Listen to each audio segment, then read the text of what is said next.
The hyperspace anomaly registered on no Imperial sensors. No distress beacon pierced the void.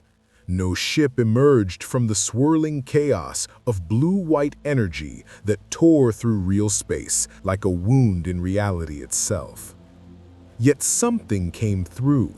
Something that burned with an energy signature the Empire had never encountered. Something that fell toward the massive, wedge-shaped hull of the Star Destroyer Devastation with the inevitability of a meteor strike. The Force binds all things across the galaxy, connecting every living being in an invisible web of energy. But what happens when something from beyond the stars arrives with power that answers to no mystical field, no ancient religion, no emperor's will? What happens when pride itself takes physical form and crashes into a regime built on fear and absolute control? Vegeta, Prince of all Saiyans, had been fighting when the rift opened. He couldn't remember against whom, Frieza's remnants perhaps, or another universal threat that required his attention.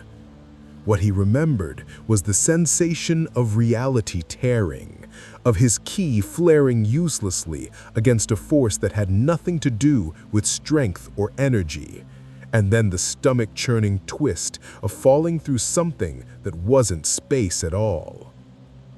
When he opened his eyes, he was staring at a ceiling of gray metal, harsh lights glaring down at him from fixtures that hummed with unfamiliar technology. His head throbbed, not from injury, but from sensory overload. Everything felt wrong. The energy of this place, this universe, pressed against his senses like static interference on a scouter frequency. His ki sense, honed through decades of battle, returned nothing but confusion. There were presences nearby. Weak, pathetically weak, but beneath them thrummed something else. Something vast and invisible that permeated every atom of matter around him. "The subject is conscious," a cold, mechanical voice announced from somewhere beyond his field of vision. "Prepare the restraints." Vegeta sat up in one fluid motion, his body responding with familiar Saiyan efficiency despite the disorientation. He was in some kind of holding cell. Bare walls, a single door sealed with technology he didn't recognize, and a force field crackling with energy that reminded him of the barrier techniques he'd seen Earth's warriors use. Pathetic. Around him stood soldiers in white armor, their faces hidden behind expressionless helmets, weapons raised and aimed at his chest. Stormtroopers, though Vegeta had no name for them yet. To his warrior's eye, they were laughable. Rigid formation, standard issue equipment, no individual power signatures worth mentioning. Cannon fodder with delusions of competence. "Stand down and identify yourself," the mechanical voice continued. A droid, Vegeta realized, noting the floating sphere with its array of instruments and sensors hovering near the cell's entrance. "You are aboard the Imperial Star Destroyer Devastation in violation of Imperial space. Surrender and you will be processed according to protocol." Vegeta's lips curled into a sneer that had made gods nervous. "I am Vegeta, Prince of all Saiyans, and I bow to no one." He raised one hand, ki gathering in his palm with instinctive ease. The energy crackled blue-white, similar to the hyperspace rift that had brought him here, and for a moment, uncertainty flickered across the droid's sensors. "Now tell me where I am, or I'll reduce this pathetic ship to scrap metal." The stormtroopers opened fire. Red energy bolts lanced through the air. Blaster fire, crude plasma weapons that moved at speeds Vegeta found almost insulting. He didn't bother dodging. The bolts struck his chest, his arms, his face, and dissipated against his skin like raindrops on armor plate. Saiyan durability, honed through battles against planet-destroying tyrants and reality-warping gods, rendered their weapons irrelevant. Impossible, the droid calculated, its sensors struggling to comprehend what they registered. Subject displays immunity to standard blaster fire. Power readings are error. Readings exceed measurement parameters. Vegeta flexed his aura, and the force field containing him shattered like glass. The stormtroopers stumbled backward, their training failing them in the face of something their empire had never prepared them for. The Saiyan prince stepped forward, his boots crunching on the fragments of shattered energy barrier, and the soldiers' formation broke entirely. Pathetic, Vegeta muttered. He raised 2 fingers to his forehead, an old habit from sensing key signatures, and received only that maddening static interference. Whatever energy saturated this place, it was interfering with his ability to sense power levels accurately. Irritating, but not crippling. He could still feel the general direction of stronger presences, still sense the vast ship around him and the countless weak signatures that populated it.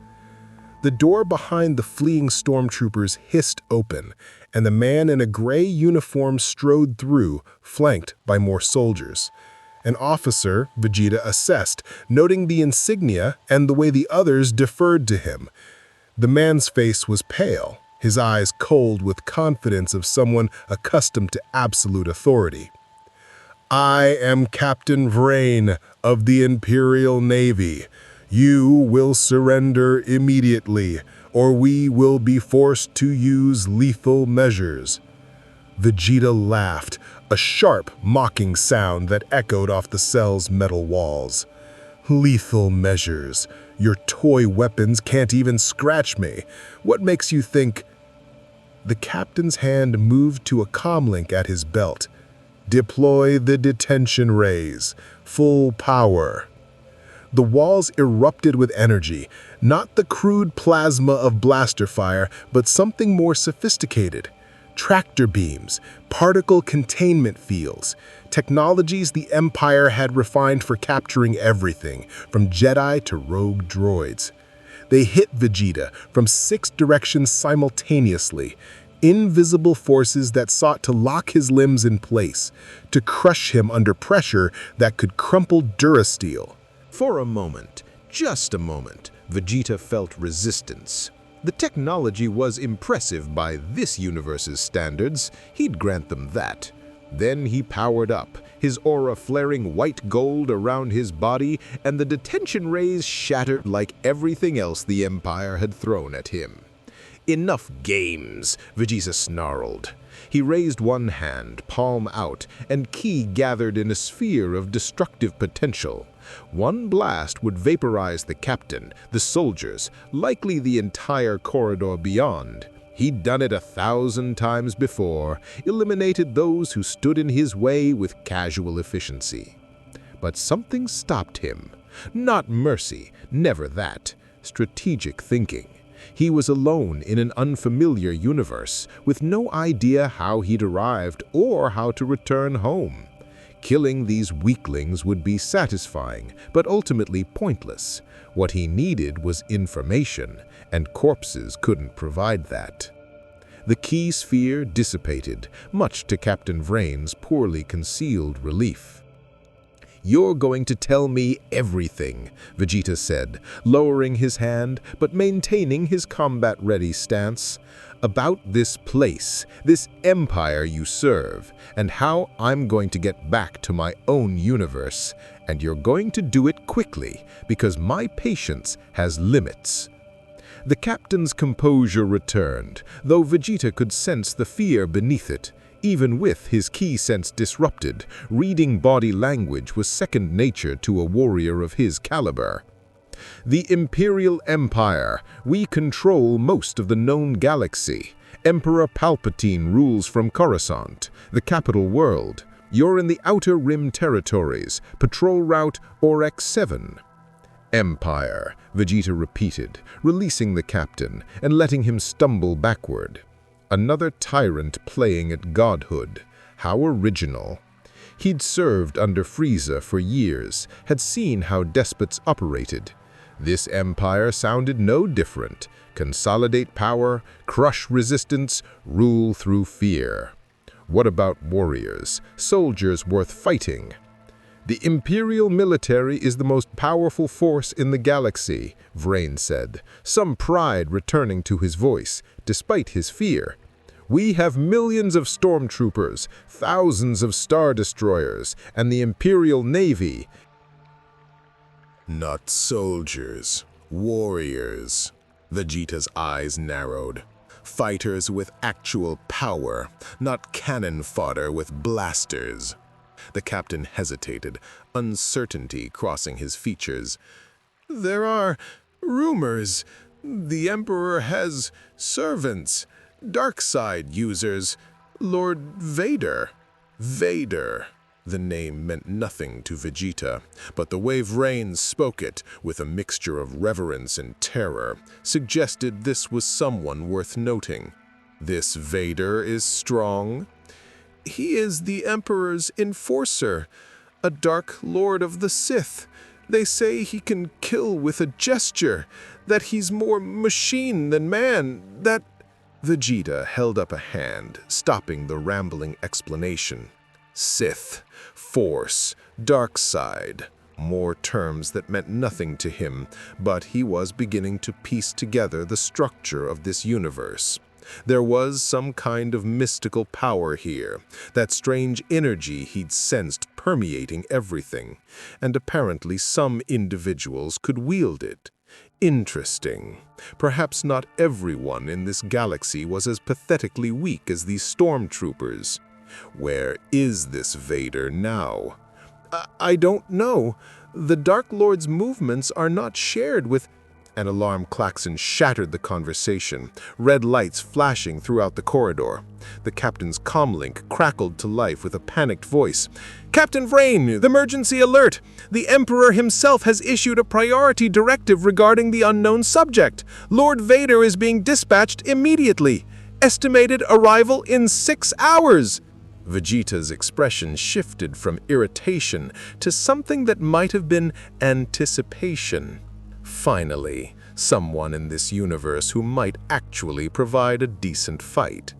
6 hours to prepare, to understand this new battlefield, to adapt his power to whatever strange physics governed this reality. Excellent. It seems I won't have to hunt down your empire's strongest warrior after all. He turned from the captain, dismissing him and the stormtroopers as irrelevant, and began walking down the corridor with the confidence of someone who had never doubted his ability to conquer any challenge. 6 hours. I'll be ready. Behind him, Captain Vrain scrambled for his comlink, already composing the report that would travel at light speed to Coruscant, to the Emperor himself, to inform the Empire that something unprecedented had entered their galaxy. A warrior who feared nothing, served no one, and possessed power that their sensors couldn't even properly measure. In his throne room on Coruscant, Darth Sidious felt a disturbance in the Force unlike any he'd experienced in his long, dark life. Not a Force user, this presence. Something else entirely. Something dangerous. Most interesting, the Emperor whispered to the shadows around him. Most interesting indeed. If you want to see more characters enter the Star Wars galaxy, hit that subscribe button and drop the name of a character you'd want to see in the comments below. May the Force be with you. On the devastation, Vegeta found a viewport and stared out at the unfamiliar stars, at the vast expanse of a galaxy that had no idea what had just arrived within its borders. He clenched his fist, feeling his ki pulse beneath his skin, and smiled the smile of a warrior who had just found a new battlefield. Let this Vader come. Let this Empire try to chain him. They would learn what every tyrant who'd ever faced a Saiyan eventually learned. Some warriors cannot be conquered, cannot be contained, and will never, ever kneel. The Prince of all Saiyans had arrived in the Star Wars galaxy, and nothing would ever be the same. The Emperor's throne room on Coruscant existed in perpetual shadow, illuminated only by the cold light filtering through transparent steel viewports that overlooked the capital world's endless cityscape. Darth Sidious sat motionless on his throne, yellow eyes reflecting a mind that calculated variables across a galaxy, and for the first time in decades, one of those variables refused to fit into any known category. "Show me again," he commanded, his voice a rasp that carried absolute authority. The holographic display flickered to life, projecting the security footage from the devastation in blue-white light. The Emperor watched as the strange warrior, this Vegeta, shattered Imperial restraints with contemptuous ease, as blaster fire dissipated harmlessly against his skin, as he moved with speed that shouldn't have been possible without force enhancement. But the Force told Sidious nothing about this being. No midichlorian signature, no connection to the cosmic energy that the Sith had mastered over millennia. Just a blank space where a presence should be, surrounded by an energy that felt fundamentally wrong to his Force-attuned senses. "Fascinating," Sidious murmured. "A warrior with power that exists outside the Force itself. Such a thing should not be possible." Behind him, the shadows moved. Darth Vader stepped forward, his respirator breathing its mechanical rhythm into the silence, his massive frame encased in black armor that had become synonymous with terror across the galaxy. The Dark Lord of the Sith had arrived within the hour of the Emperor's summons, abandoning his Star Destroyer in the Outer Rim to attend his master's call. "What is your will, my master?" Darth Vader's deep, modulated voice carried none of the uncertainty that plagued lesser servants. He watched the hologram with the analytical precision of a tactical genius, noting how the warrior called Vegeta moved, how he dismissed Imperial firepower as irrelevant, how pride emanated from every gesture. "This Vegeta claims to be a prince," Sidious said, his gnarled fingers steepling before his face. "Pride is a weakness we can exploit." "But his power," the Emperor's eyes narrowed. "Captain Vrain's report indicates that their sensors couldn't measure his energy output. The detention rays that should have crushed his bones barely slowed him, and he did all of this without drawing upon the Force." "Then he is dangerous," Vader stated flatly. "I will eliminate him." "No." The single word stopped Vader's advance before it began. "Not yet.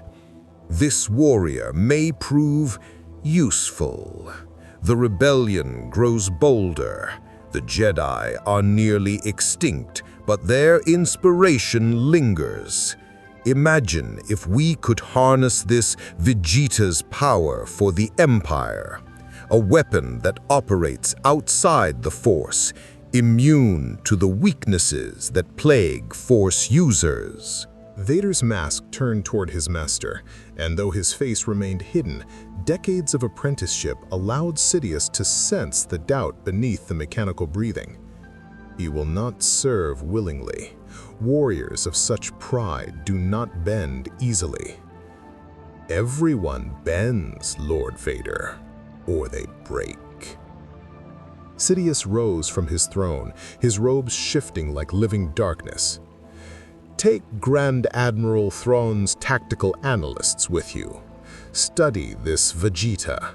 Learn what motivates him, what he desires, where his loyalty might be purchased or coerced. If he can be turned, do so. If he cannot, the Emperor's smile was a terrible thing. Then ensure his power dies with him. We cannot allow an uncontrolled variable of this magnitude to roam freely. It will be done, my master. One more thing. Sidious raised a hand, and the hologram shifted, zooming in on the moment when Vegeta had gathered that sphere of blue-white energy in his palm. This power he wields, this key, as he called it during interrogation, may prove vulnerable to the dark side. The Force is the ultimate power in this universe. Test him, Lord Vader. Show him that there are forces even his pride cannot overcome. Vader bowed, his cape sweeping across the polished floor, and departed. The Emperor returned to his throne and watched the hologram loop again, studying every microsecond of the footage. Behind his calculating eyes, schemes within schemes began to form. The Force had shown him visions of this Vegeta, fragmented, unclear, but promising. In some futures, the Saiyan Prince knelt before the Imperial throne, a weapon of unimaginable destruction. In others, he stood over Vader's broken body, the Empire in flames behind him. Which future will manifest, Sidious whispered to the darkness, depends entirely on how proud this prince truly is. Vegeta had claimed the Devastation's observation deck as his temporary territory, and the crew had learned quickly not to disturb him. The Saiyan Prince floated cross-legged in the center of the chamber, eyes closed, ki flowing through his body in meditative cycles as he worked to understand this universe's strange physics. The energy here was different, not weaker. He had already confirmed his destructive capacity remained intact, but filtered, as if every atom in this reality was saturated with something that interfered with his natural senses. His ki control remained precise, his power output was still devastating, but the instinct of awareness that had allowed him to sense Goku from across planets or detect threats before they materialized had been reduced to a dull, static-filled approximation. Irritating, but not crippling. He'd spent the past hours cataloging what he could sense. The devastation itself was a marvel of engineering by this universe's standards. Over a mile of warship, thousands of crew members, weapons capable of orbital bombardment. Impressive for a civilization that apparently couldn't naturally fly or manipulate energy. But compared to the Frieza Force's technology, or the Capsule Corp innovations Bulma had developed, it was crude, effective, but crude. The crew themselves were pathetically weak. He'd sensed nothing among them that registered above what would have been a power level of 5 in his universe, barely above normal human baseline. Even their officers, their elite soldiers, possessed no notable power. It was like being surrounded by civilians who happened to carry weapons. But there were anomalies, distant signatures that felt different from the background static, concentrated points of that strange, pervasive energy that seemed stronger, more focused. If he had to guess, those were the Force users the captain had mentioned. Vader, the Emperor, others perhaps scattered across this vast galaxy. Finally, Vegeta muttered, opening his eyes. Some warriors worth noting. The observation deck's doors hissed open without warning. Vegeta didn't bother turning. His ki sense might be disrupted, but his combat instincts remained sharp, and whoever approached moved with the confidence of someone accustomed to entering anywhere they pleased. Vegeta, Prince of all Saiyans. The voice was deep, mechanical, resonating with artificial amplification. I am Darth Vader, Dark Lord of the Sith, and Supreme Commander of the Empire. Now Vegeta turned, his boots touching the deck as he faced the figure who had entered. His first impression was of size. Vader stood nearly 7 feet tall, his frame encased in black armor that gleamed dully in the observation deck's lighting. A helmet concealed his face entirely, with a triangular breath screen and dark lenses that reflected nothing. The rhythmic breathing that accompanied every movement suggested life support systems, cybernetic integration that went beyond mere enhancement. More machine than man, the captain had said. Accurate. But underneath the technology, Vegeta sensed something else. That concentrated anomaly of strange energy, stronger than anything he'd felt since arriving in this universe. Not comparable to Saiyan Ki, not even close to the power levels he'd faced against Frieza or the androids, but present, tangible. This Vader was this universe's equivalent of a warrior, perhaps the strongest the Empire had to offer. "So you're the one they sent to threaten me," Vegeta said, crossing his arms and examining Vader with open disdain. "I expected someone more impressive. You mistake my purpose." His hand moved in a subtle gesture, and suddenly Vegeta felt pressure around his throat. Not physical contact, but an invisible force that tightened like a noose. The force choke, one of Vader's signature techniques, had ended the lives of countless beings who'd earned the Dark Lord's displeasure. Unfortunately for Vader, Vegeta was far from a normal opponent.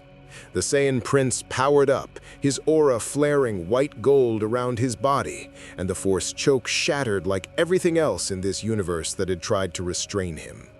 The sheer pressure of his ki expansion created a shockwave that rattled the observation deck's viewports and sent loose equipment skittering across the floor. "Interesting technique," Vegeta said, his voice completely unaffected despite Vader's attempt to crush his windpipe. "But you'll need more than party tricks to impress me, Vader." For the first time in years, Darth Vader experienced something he'd almost forgotten: uncertainty. His Force abilities, which could crush the life from beings across entire rooms, which had torn apart blast doors and lifted starships, had been brushed aside as if they were nothing.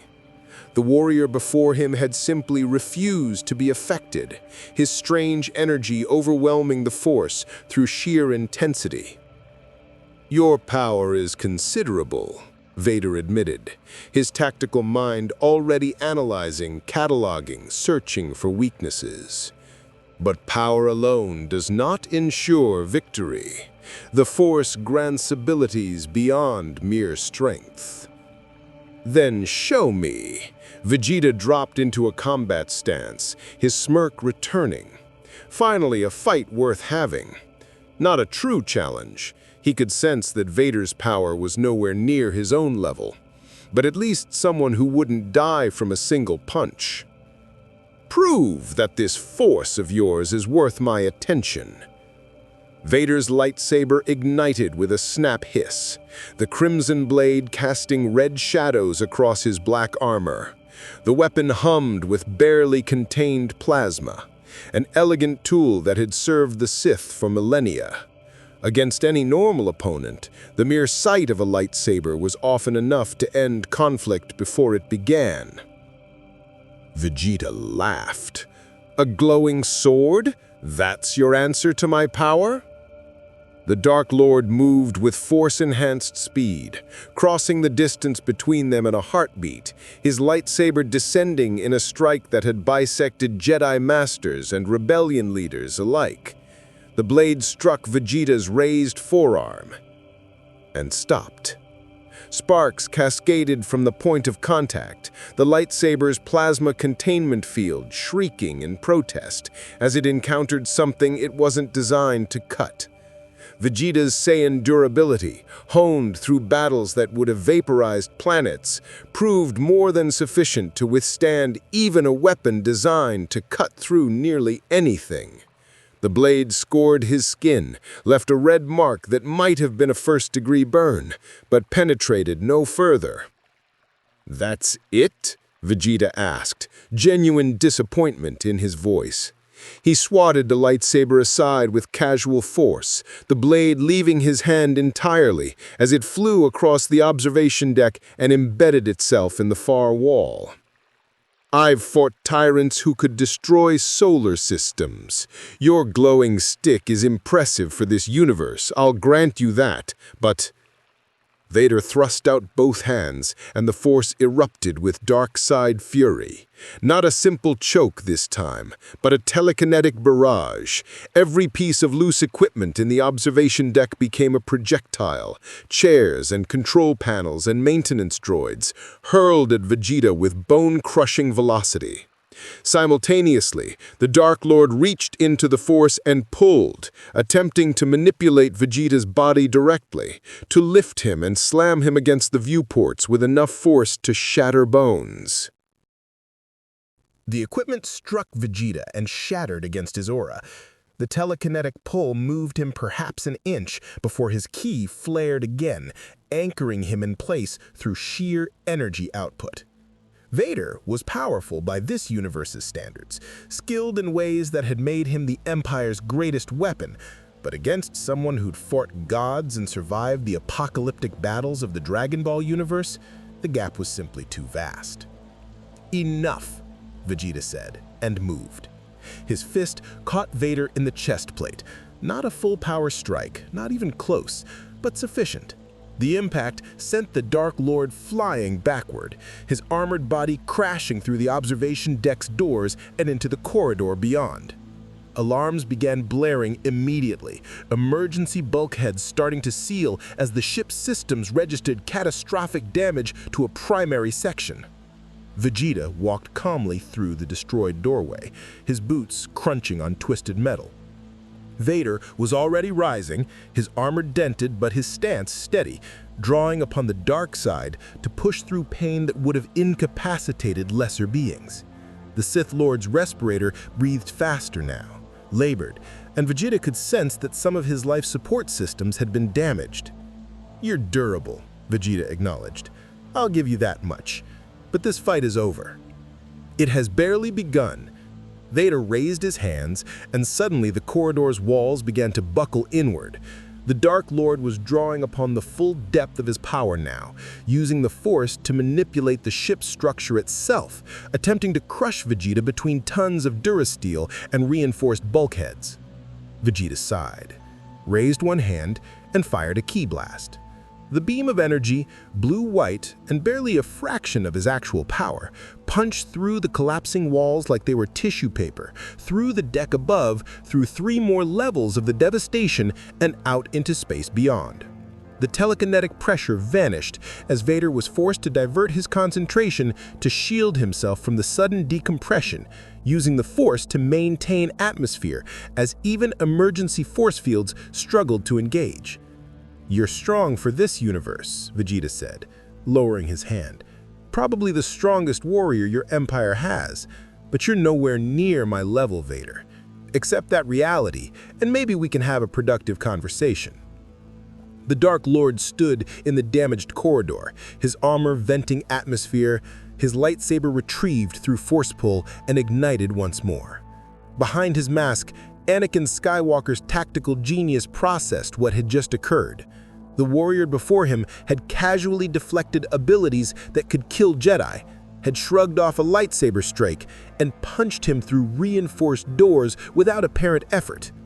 Every combat scenario he calculated ended the same way: overwhelming defeat. But the mission wasn't to defeat Vegeta, not yet. It was to assess him, to determine if he could be useful to the Empire, to probe for weaknesses that could be exploited later. And what Vader had learned in the past 5 minutes was invaluable. "You are powerful," Vader conceded, his lightsaber deactivating. Vegeta's combative stance relaxed slightly, his warrior's instinct recognizing that the immediate fight was over. "I don't want to be here at all. I was fighting in my own universe when something tore me away, some kind of dimensional rift. I want to return home. And if you cannot?" The question hung in the recycled air between them. Vegeta's expression darkened, pride warring with pragmatism. He'd been in this situation before, stranded on Namek, trapped in the hyperbolic time chamber, forced to adapt to circumstances beyond his control. A warrior didn't survive by wishing for ideal conditions. A warrior survived by conquering whatever battlefield he found himself on. "Then I'll carve out my own territory," Vegeta said finally. "I serve no one, but I'm not fool enough to make unnecessary enemies. Your empire is vast, powerful by this galaxy's standards. If you can help me find a way home, we might reach an understanding."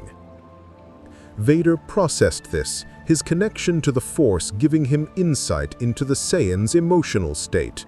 Pride, yes, overwhelming pride that bordered on arrogance, but also pragmatism, intelligence, the mind of a warrior prince who understood strategy beyond simple combat.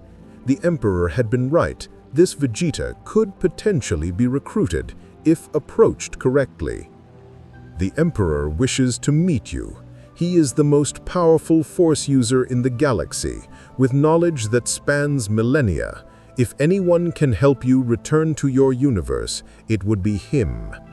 And in exchange, you would serve the Empire's interests, as you said, an understanding." I've served tyrants before, Vader. It never ends well for them."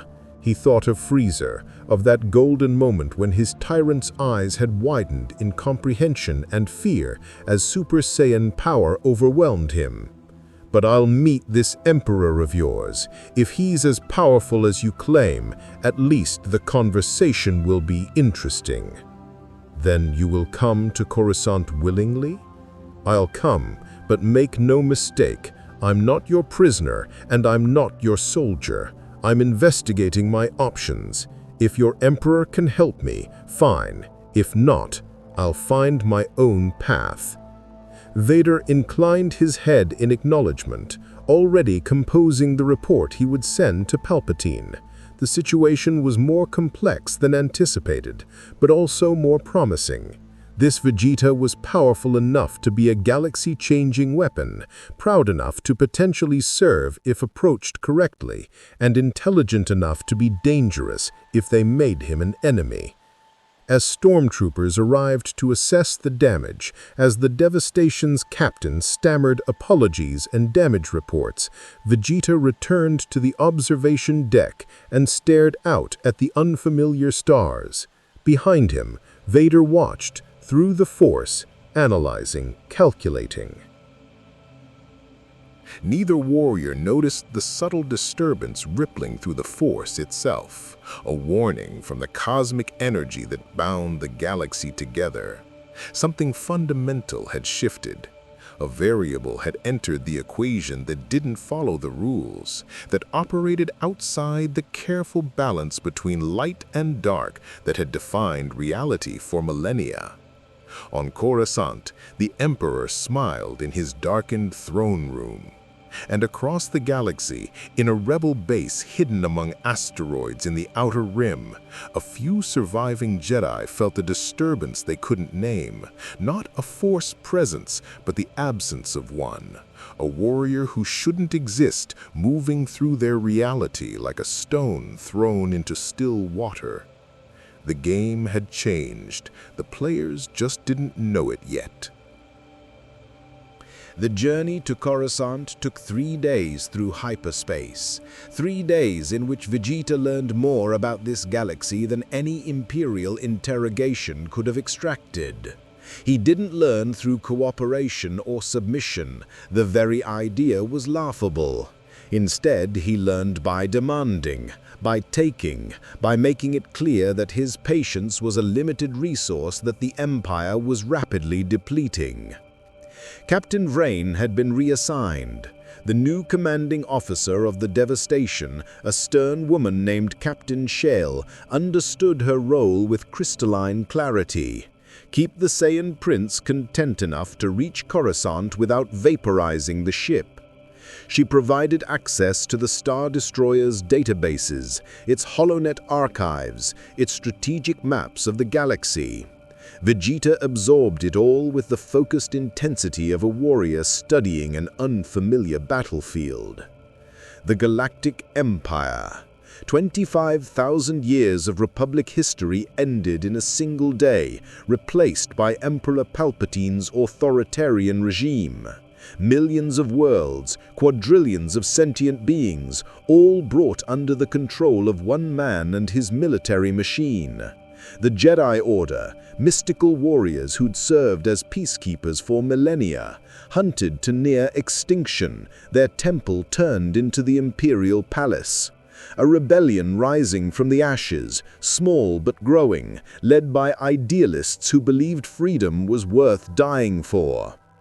Standard tyrant playbook, Vegeta concluded. Consolidate power, eliminate opposition, rule through fear. Frieza had operated the same way, just on a smaller scale. The scope was different. This empire controlled an entire galaxy, rather than just sectors of it, but the fundamental strategy remained unchanged. What interested Vegeta more was the Force itself. The databanks contained surprisingly little concrete information, most of it couched in religious language or mystical nonsense that made his teeth grind. But between the propaganda and the superstition, facts emerged. The Force was an energy field generated by all living things, permeating the universe, connecting everything in an invisible web. Certain individuals, Force sensitives, could tap into this energy, manipulating reality through concentration and willpower. The Jedi had believed in peace, in passive defense. The Sith embraced passion, power, and domination. Sounds like Ki with extra steps, Vegeta muttered, scrolling through another archive entry. But that wasn't quite accurate. Ki was internal, personal power that could be trained and amplified. The Force seemed external, a universal field that users channeled rather than generated. Different mechanics, similar results. Enhanced strength, precognition, energy projection, telekinesis. The more he learned, the more he understood why his arrival had caused such concern. This galaxy's power structure was built on Force users being the ultimate authority. Jedi had been the Republic's enforcers. Sith now ruled the Empire. Every major conflict for thousands of years had been decided by which side had more powerful Force wielders. And then Vegeta arrived. Someone with power comparable to or exceeding their greatest warriors, but who operated entirely outside their mystical framework. No wonder the Emperor wanted to meet him. He was a threat to the entire paradigm. Prince Vegeta. Vader's mechanically modulated voice interrupted his research. The Dark Lord entered the ship's library without waiting for permission, his cape sweeping across the floor in that unnecessarily dramatic way he apparently never tired of. We are approaching Coruscant. The Emperor awaits. Vegeta closed the datapad and stood, stretching muscles that had been still too long. 3 days without a proper fight, without training, without pushing his limits. His Saiyan blood demanded constant improvement, constant challenge. This diplomatic nonsense was already wearing thin. "Tell me about your Emperor," Vegeta said, falling into step beside Vader as they walked through the Star Destroyer's corridors. Stormtroopers pressed themselves against the walls as they passed, fear and awe radiating from the cannon fodder in equal measure. "The databases say he's the most powerful Force user alive. Is that propaganda or reality?" "Reality," Vader confirmed. "Emperor Palpatine has mastered the dark side more completely than any Sith in 1,000 years. His knowledge spans techniques thought lost, powers that can manipulate life itself. He destroyed the Jedi Order not through military might, but through political genius and force manipulation that turned their own warriors against them. Impressive, Vegeta admitted grudgingly, for a tyrant. You speak of tyrants with familiarity. I served under one for most of my life, Frieza. The name came out like a curse. He destroyed my planet, murdered my people, turned me into his attack dog. I was a child, and I had no choice but to serve or die. Vegeta's fist clenched, ki sparking around his knuckles involuntarily. Eventually, I became strong enough to refuse him, strong enough to make him regret every moment he'd lorded his power over me. Vader was silent for a moment, his mask turned toward Vegeta with what might have been understanding. The Dark Lord knew something of servitude, of being bound to a master through circumstances beyond control, of the moment when power finally allowed rebellion. The Emperor is not Frieza. He is far more dangerous. Do not underestimate him, Vegeta. Your power may exceed mine, but Palpatine's mastery of the Force operates on levels you cannot perceive. We'll see. The devastation emerged from hyperspace above Coruscant, and even Vegeta, who'd seen countless worlds across multiple universes, felt a moment of genuine surprise. The entire planet was city. No oceans, no forests, no natural landscapes visible from orbit. Just endless urban sprawl, billions of structures reaching toward the sky, traffic streams flowing between skyscrapers like rivers of light. The ultimate expression of civilization overwhelming nature. The capital of the galaxy, Vader announced with something that might have been pride. Every decision that shapes trillions of lives originates here. An Imperial shuttle carried them to the surface, landing on a platform that jutted from the Imperial Palace, formerly the Jedi Temple, the databases had noted, rubble of the old order literally built over by the new. Vegeta stepped onto Coruscant's surface and immediately felt the difference. The Force presence here was overwhelming, concentrated, like standing at the center of a star system's gravitational well.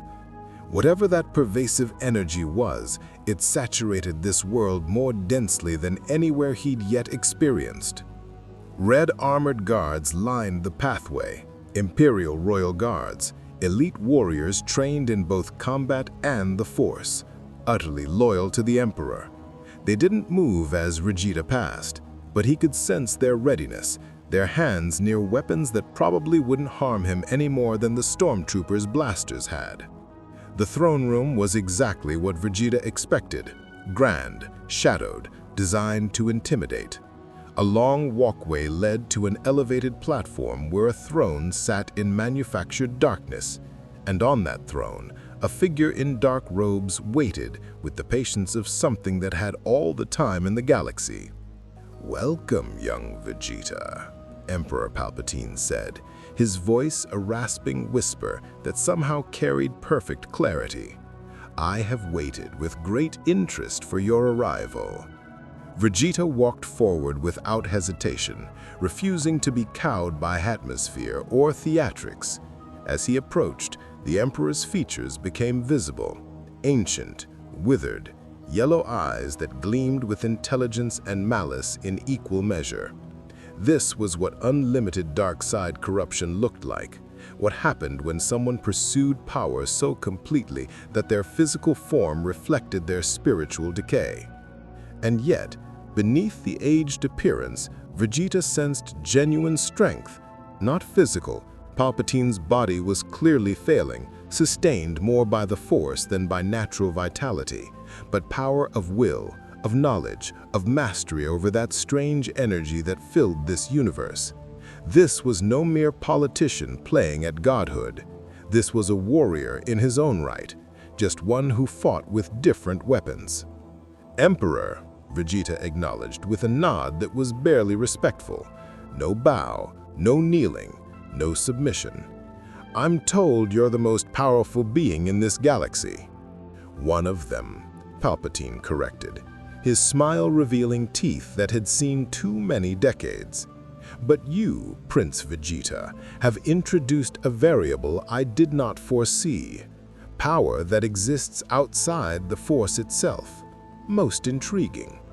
The Emperor rose from his throne with surprising fluidity, leaning on a cane as he descended to Vegeta's level. "Tell me, in your universe, are there many like you?" "Saiyans are rare now. My planet was destroyed. But warriors with power like mine, yes, several. And beings far stronger than me exist as well. Gods, literally, who could erase galaxies if they chose." Palpatine's eyes widened fractionally, the only sign of surprise he allowed. "Fascinating. And yet you stand here, alive, which suggests you've survived encounters with such beings." "I've done more than survive. I've fought them. Sometimes I've won, sometimes I've lost, but I'm still here, still getting stronger." Vegeta met the Emperor's yellow gaze without flinching. "That's what Saiyans do. We break our limits. We push past every ceiling placed on our power. We don't accept weakness." "Ambition," Palpatine murmured, circling Vegeta like a predator assessing prey. "Pride, a refusal to submit. These are qualities I appreciate, young prince. The Force runs strong in those who embrace their passion, their anger, their drive for dominance. Have you considered that your power, this key you manipulate, might be related to the Force in ways you don't yet understand?" "It's not." Vegeta's response was flat, certain. "I've studied your databases. The Force is external, something users channel. Ki is internal, generated by living energy and amplified through training. Different mechanics entirely." "Perhaps. Or perhaps you simply haven't learned to perceive the connection." The Emperor returned to his throne, settling into it with the satisfaction of someone who just confirmed a hypothesis. "But we digress. You wish to return to your universe. I may be able to help you. My knowledge of the Force includes techniques that touch upon the nature of reality itself. Dimensional rifts, the spaces between worlds." "In exchange of what?" Vegeta crossed his arms, his warrior's instinct recognizing the negotiation for what it was. "You want me to serve your empire. I want you to consider mutual benefit. You are alone in an unfamiliar galaxy, with no allies and no clear path home. The Empire has resources, knowledge, technology that could aid your search. In return, your skills could prove useful in certain situations." "You want me to fight your wars. I want you to crush my enemies," Palpatine corrected, his smile widening.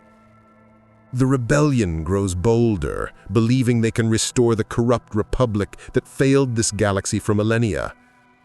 There are Force sensitives hiding across known space, remnants of the Jedi Order, who would see me destroyed. And there are threats beyond the Empire's borders. Unknown regions, wild space, dangers that conventional military force cannot easily address." The Emperor leaned forward, yellow eyes gleaming. "You are a warrior, Vegeta.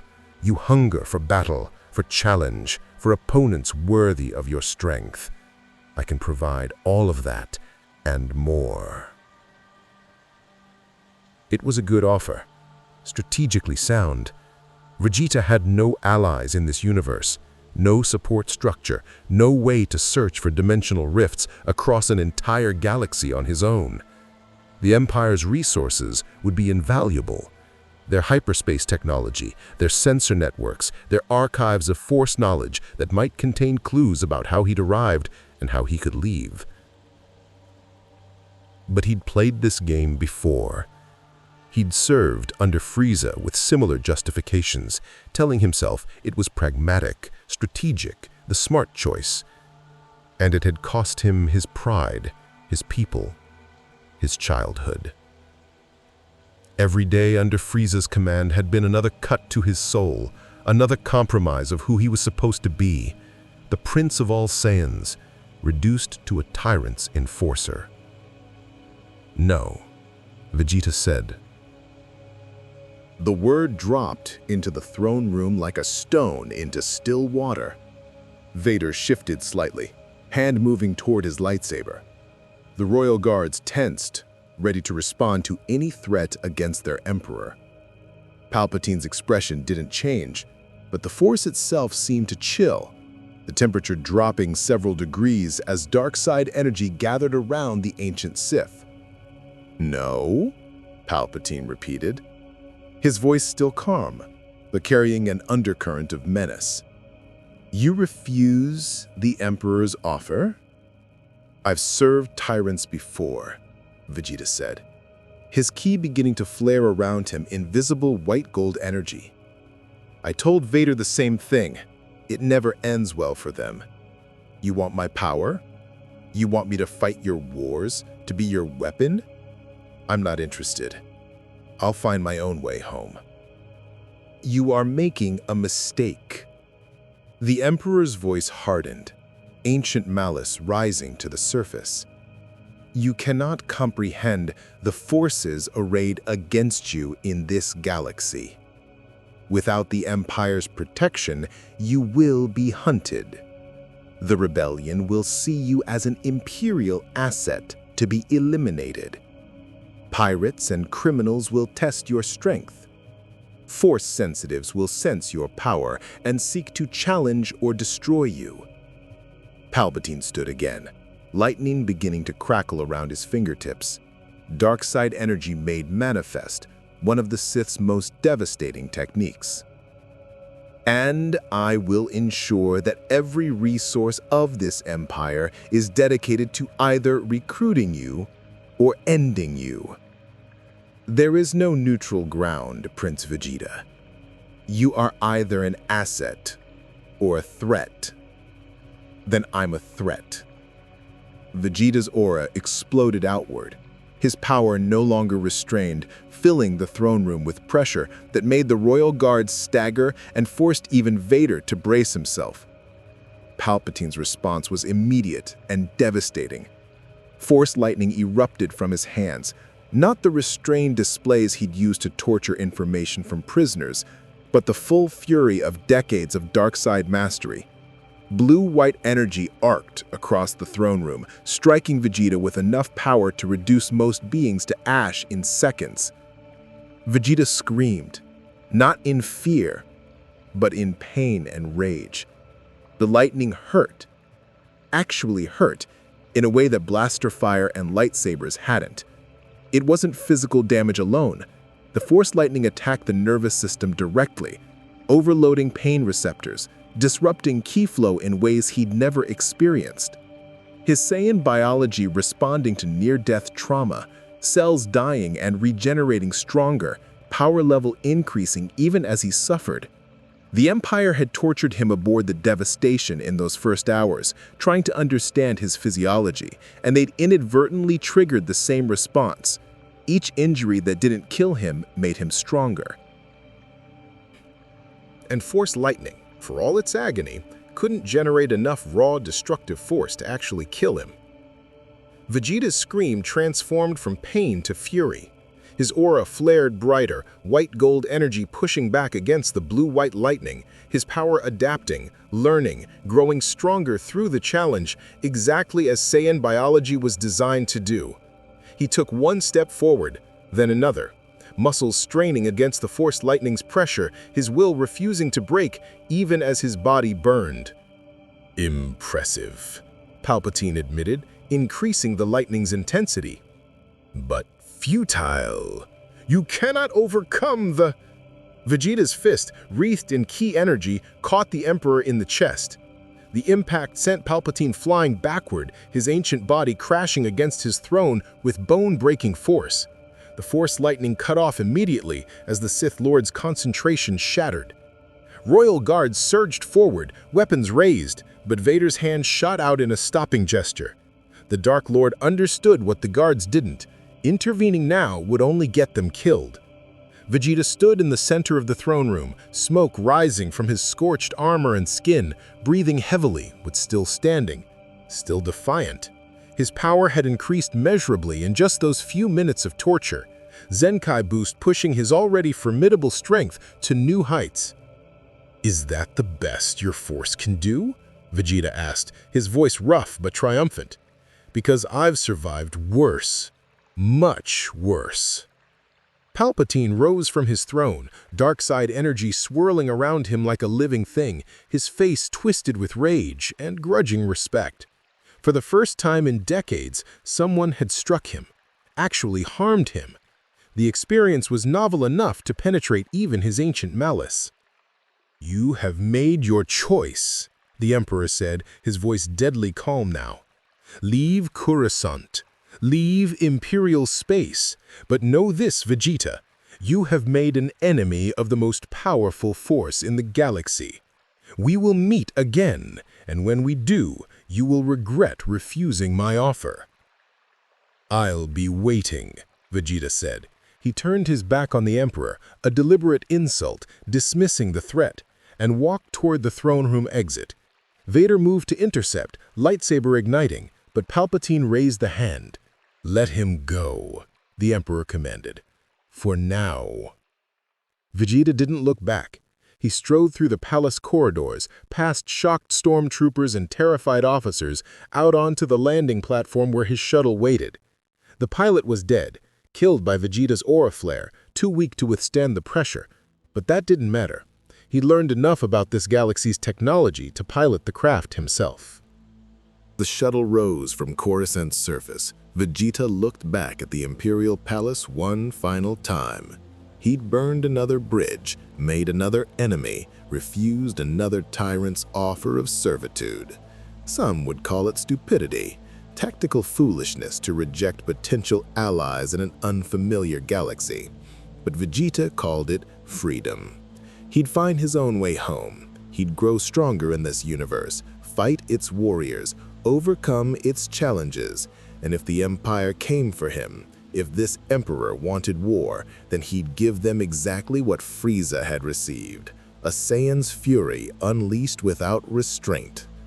The Prince of all Saiyans had made his choice. Let the galaxy deal with the consequences. The stolen Imperial shuttle wasn't designed for extended hyperspace travel, but Vegeta pushed it to its limits anyway, jumping from system to system with no particular destination in mind beyond away from Coruscant. The navigation computer's warnings about fuel reserves and structural stress meant nothing to him. He'd survived in the vacuum of space before, could generate key barriers that would protect him if the ship disintegrated. The shuttle was a convenience, not a necessity. 3 jumps out from the core worlds, he finally allowed himself to stop, dropping into real space in a system the navigation database identified as Lothal, a backwater outer rim world with minimal Imperial presence and even less strategic value. Perfect for someone who needed time to think, to plan, to adapt.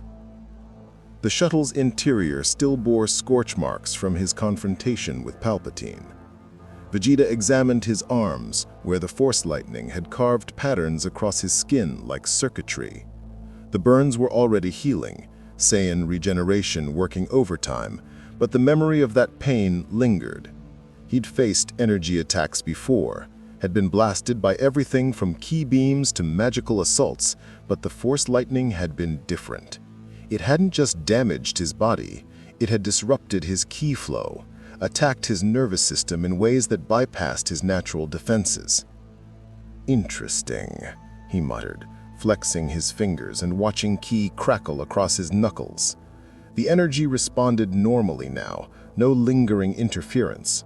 Whatever the Force lightning did, it was temporary, but it had proven something important. The Force could affect him. Not easily, not lethally at his power level, but it could. That meant Force users weren't completely irrelevant opponents. They had techniques that could challenge him, even if their raw power was inferior. The console beeped, indicating an incoming transmission. Vegeta frowned. He hadn't activated any communication systems, hadn't sent any signals that would identify his location. Either the Empire had tracked him despite his evasive jumps, or someone else had noticed the stolen shuttle. He accepted the transmission, and a holographic figure materialized above the console. Not an Imperial officer. A woman with auburn hair, sharp eyes, and an expression that suggested she'd faced down threats far more dangerous than a random shuttle pilot. "Imperial shuttle," the woman said, her voice carrying authority and barely concealed suspicion. "This is Senator Mon Mothma of the Rebel Alliance. Your vessel was flagged as stolen from Coruscant 6 hours ago. Identify yourself immediately, or we will assume you are an Imperial agent and respond accordingly." Vegeta's eyebrow rose. The rebellion. He'd read about them in the Imperial databases, scattered resistance cells united by opposition to Palpatine's regime, led by former Republic senators and military officers who'd refused to accept the Empire's authority. Idealists fighting a losing war against overwhelming military superiority. Interesting timing. "I'm not an Imperial agent," Vegeta said flatly. "I'm the person who just told your Emperor to shove his offer of servitude where his withered body doesn't reach. You're welcome for the entertainment." Mon Mothma's expression shifted from suspicion to carefully controlled surprise. You refused the Emperor and survived?" "He tried to kill me with lightning. I punched him through his throne." Vegeta crossed his arms, studying the hologram with tactical assessment. "You're the rebellion leadership. What do you want?" "To talk. We've been monitoring Imperial communications, and the chatter about you has been substantial. A warrior who arrived from another universe, who defeated Darth Vader in combat, who rejected the Emperor's recruitment and escaped Coruscant alive. If even half those reports are accurate, you could be exactly what the rebellion needs." "Let me stop you right there," Vegeta interrupted, his voice sharp. "I'm not interested in joining your cause either. I don't fight for democracy, freedom, or whatever ideals you're dying for. I fight for myself." "Then you'll die alone," Mon Mothma said bluntly. "The Empire now considers you a threat equal to the entire rebellion. They will hunt you across the galaxy with every resource at their disposal. Star destroyers, inquisitors, bounty hunters. They won't stop until you're captured or dead. You need allies, whether you admit it or not." Vegeta wanted to dismiss her words as irrelevant, but his tactical mind, honed through years of serving Frieza and later fighting alongside the Z-Warriors, recognized the truth. He was alone in an unfamiliar galaxy, with no support structure, no intelligence network, no way to predict where threats would emerge. The Empire had millions of soldiers, thousands of warships, and Force users who could coordinate across vast distances. Fighting them alone was possible. He'd faced worse odds, but it would be inefficient, wasteful. "What are you offering?" he asked finally. "Information, resources, safe havens when you need them, medical facilities, though it seems you heal remarkably quickly. In exchange, we ask only that you consider helping the rebellion when our goals align with your interests." Not good enough. Vegeta leaned forward, his eyes narrowing. "I need more than temporary shelter.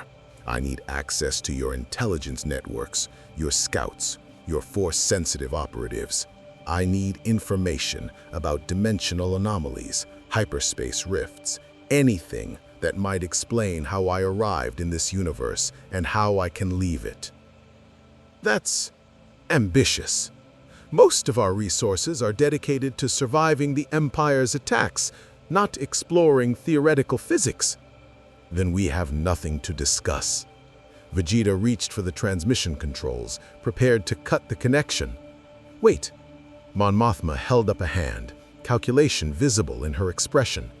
There is someone who might help you. Not part of the rebellion officially, but allied with our cause.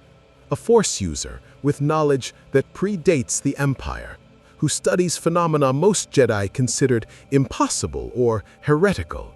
If anyone in this galaxy understands dimensional rifts and reality manipulation, it would be her. Her? Ahsoka Tano, former Jedi, survivor of the Clone Wars, one of the few who escaped Order 66.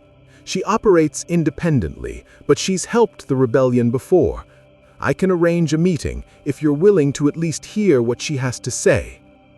Vegeta considered this. A Force user with unconventional knowledge. Someone who'd survived the Empire's purge of the Jedi Order. Potentially useful, assuming this Ahsoka possessed information that the Imperial databases lacked. And if meeting her meant gaining access to the rebellion intelligence networks, the tactical advantage was worth the time investment. Fine, he said. Arrange the meeting. But understand this, I'm not joining your rebellion. I'm not fighting your war. I'm investigating options, nothing more. Understood. Mon Mothma's hologram flickered, data streaming across the transmission. Transmitting coordinates for a rendezvous point. Ahsoka will meet you there in 18 hours. And Vegeta. The senator's expression softened slightly. Thank you for refusing the Emperor.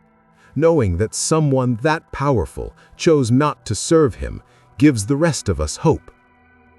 The transmission ended before Vegeta could respond with something appropriately dismissive.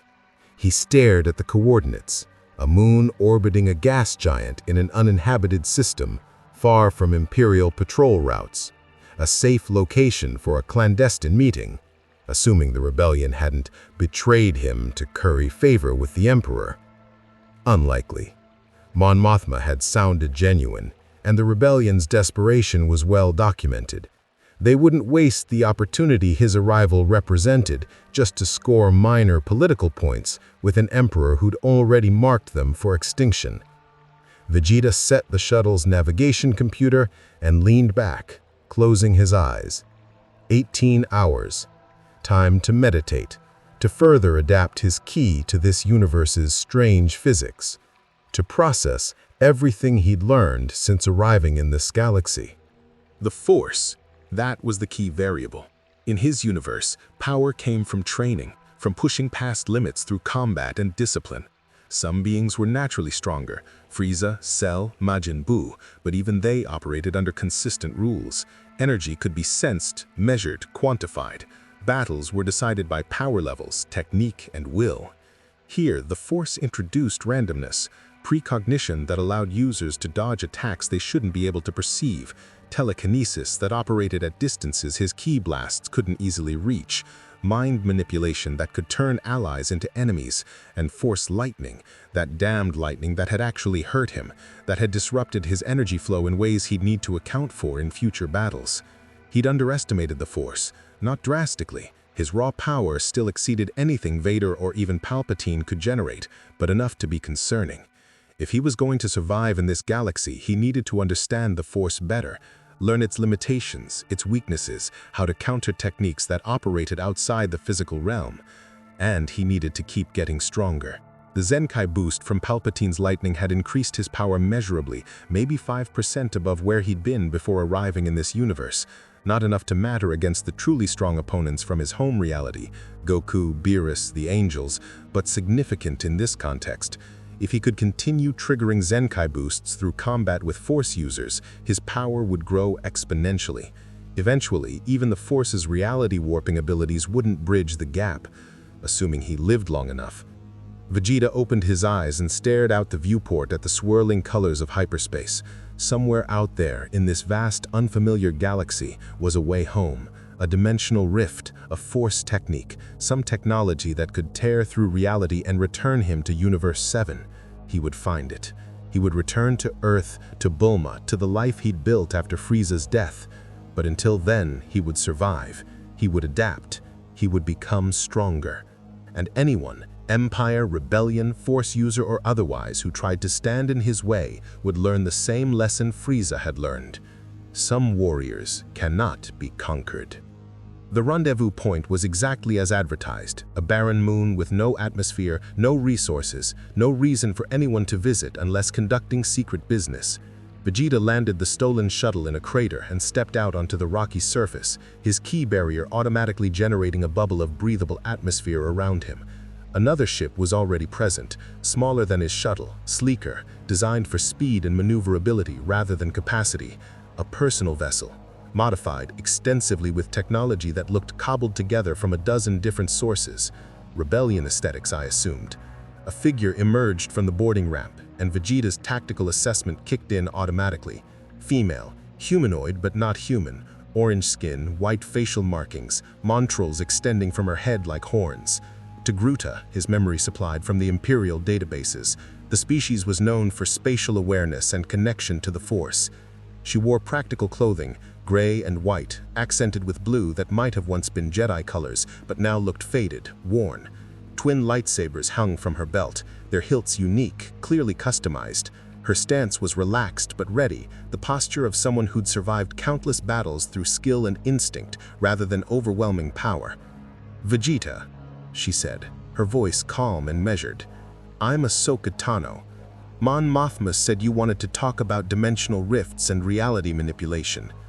"You're a Jedi," Vegeta observed, noting the lightsabers and the concentration of force energy around her, stronger than Vader by a notable margin actually, not in raw power, but in clarity, control, connection to that pervasive energy. "Interesting." "Former Jedi," Ahsoka corrected, a hint of old pain in her voice. "I left the Order before it fell. But yes, I trained in the Force for most of my life. Mon Mothma was right to send you to me. I've studied phenomena that most Jedi considered too dangerous or too theoretical to explore." Dimensional rifts? Among other things, Ahsoka gestured toward her ship.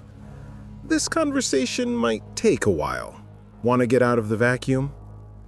Vegeta followed her aboard, noting the ship's interior with approval. Compact but efficient, every system optimized for performance. Maps and star charts covered one wall, some marked with symbols he recognized as Rebellion intelligence, others with notations in languages he'd never seen. A small meditation chamber occupied one corner, the space feeling different, calmer, more centered than the rest of the ship. "So," Ahsoka said, settling into the pilot seat and gesturing for Vegeta to take the co-pilot position. "You're from another universe entirely? That's unprecedented, at least in recorded history. The Force can't create portals between realities?" Vegeta asked, cutting straight to the tactical question. "Theoretically, maybe. There are legends. Old Sith holocrons mention techniques for tearing through the fabric of space-time, for accessing dimensions beyond our own. The Jedi believed such knowledge was too dangerous, that reality wasn't meant to be manipulated that way." Ahsoka's expression darkened. They were probably right. The few times Force users tried, the results were catastrophic. Entire systems lost, reality becoming unstable, things from other dimensions breaking through. But it's possible. Possible, yes. Advisable? Absolutely not. The Force maintains balance in this universe, Vegeta. Light and dark, life and death, creation and destruction. Ripping holes between dimensions disrupts that balance fundamentally. The Force itself fights back against such violations. Vegeta leaned back, processing this information. So dimensional travel was possible through the Force, but highly dangerous and actively resisted by the universe's fundamental energy. That matched his experience. He'd been torn from his reality against his will, suggested that whatever Force technique or phenomenon that opened the rift wasn't meant to succeed. The universe had been trying to close the breach as he fell through it. "How do I create another rift?" he asked bluntly. "How do I tear open a portal back to my universe?" "You don't," Ahsoka said firmly. "Even if you had the knowledge, which you don't and which I won't provide, the power required would be immense, enough to destabilize entire star systems. The risk to this galaxy would be catastrophic." "I don't care about your galaxy's risk," Vegeta's voice hardened. "I care about returning home." I understand that, but there might be another way. Ahsoka pulled up a star chart, highlighting a region of space marked with warnings. The unknown regions. Beyond Imperial control, beyond charted space, there are anomalies there. Places where reality behaves strangely, where the Force manifests in ways we don't understand. Dimensional weaknesses, temporal distortions, phenomena that suggest boundaries between universes are thinner. You want me to go exploring in uncharted space, hoping to stumble across a dimensional rift? I want you to consider that forcing a solution might cause more problems than it solves. But yes, if you're determined to find a way home, the unknown regions are your best option. I have coordinates for several anomalies that might be relevant. Ahsoka met his eyes, her expression serious. "But I need something from you first." "Here it comes," Vegeta muttered. "Everyone in this galaxy wants something." "I want you to help the rebellion. Not permanently, not even regularly, just once." Ahsoka pulled up another display, showing an Imperial facility on a nondescript world. This is an Inquisitor training facility. The Empire takes Force-sensitive children, infants sometimes, and corrupts them into dark side weapons, kidnaps them from their families, tortures them until they break, turns them into hunters of their own kind. Vegeta studied the display, his expression unreadable. "And you want me to destroy this facility?" "I want you to free the children. Destroy the facility if you must, but save the innocents trapped there. The rebellion doesn't have the resources to mount a proper assault. We'd lose too many people. But you," Ahsoka's voice carried conviction, "you could walk in there, tear the place apart, and walk out without breaking stride. It would take you maybe an hour, and it would save dozens of children from a fate worse than death. Why should I care about your children?" The question hung in the recycled air. Ahsoka didn't answer immediately, studying Vegeta with Force-enhanced perception that probably saw more than he wanted to reveal. "You were one of them once, Vegeta. Different circumstances, different tyrant, but the same story. A child taken from their home, forced to serve, turned into a weapon. You said you served under someone called Frieza, that you had no choice but to obey or die. These children are living your past, Vegeta. You have the power to give them what no one gave you. A choice." Vegeta stood abruptly, moving to the viewport and staring out at the barren moon's surface. Memories he usually suppressed rose unbidden. Planet Vegeta burning, Frieza's laughter, the years of servitude pretending to be loyalty while rage built beneath the surface. The helplessness of being a child facing a tyrant's power, knowing that resistance meant death, that survival required submission. He'd broken free eventually, grown strong enough to defy Frieza, to fight back, to reclaim his pride. But how many Saiyans hadn't gotten that chance? How many had died as Frieza's slaves, their potential wasted serving a tyrant's ambitions? "One mission," Vegeta said without turning around. "I free your children, destroy the facility, and you give me everything you have on dimensional anomalies in the unknown regions. After that, we're done. No obligations, no alliance." Agreed. Ahsoka transmitted data to his shuttle's computer. Coordinates, facility layout, known Imperial defenses. The Inquisitors stationed there aren't as powerful as Vader, but they're trained killers. Be careful. Vegeta laughed, sharp, mocking. I just punched your emperor through his throne. His inquisitors don't concern me.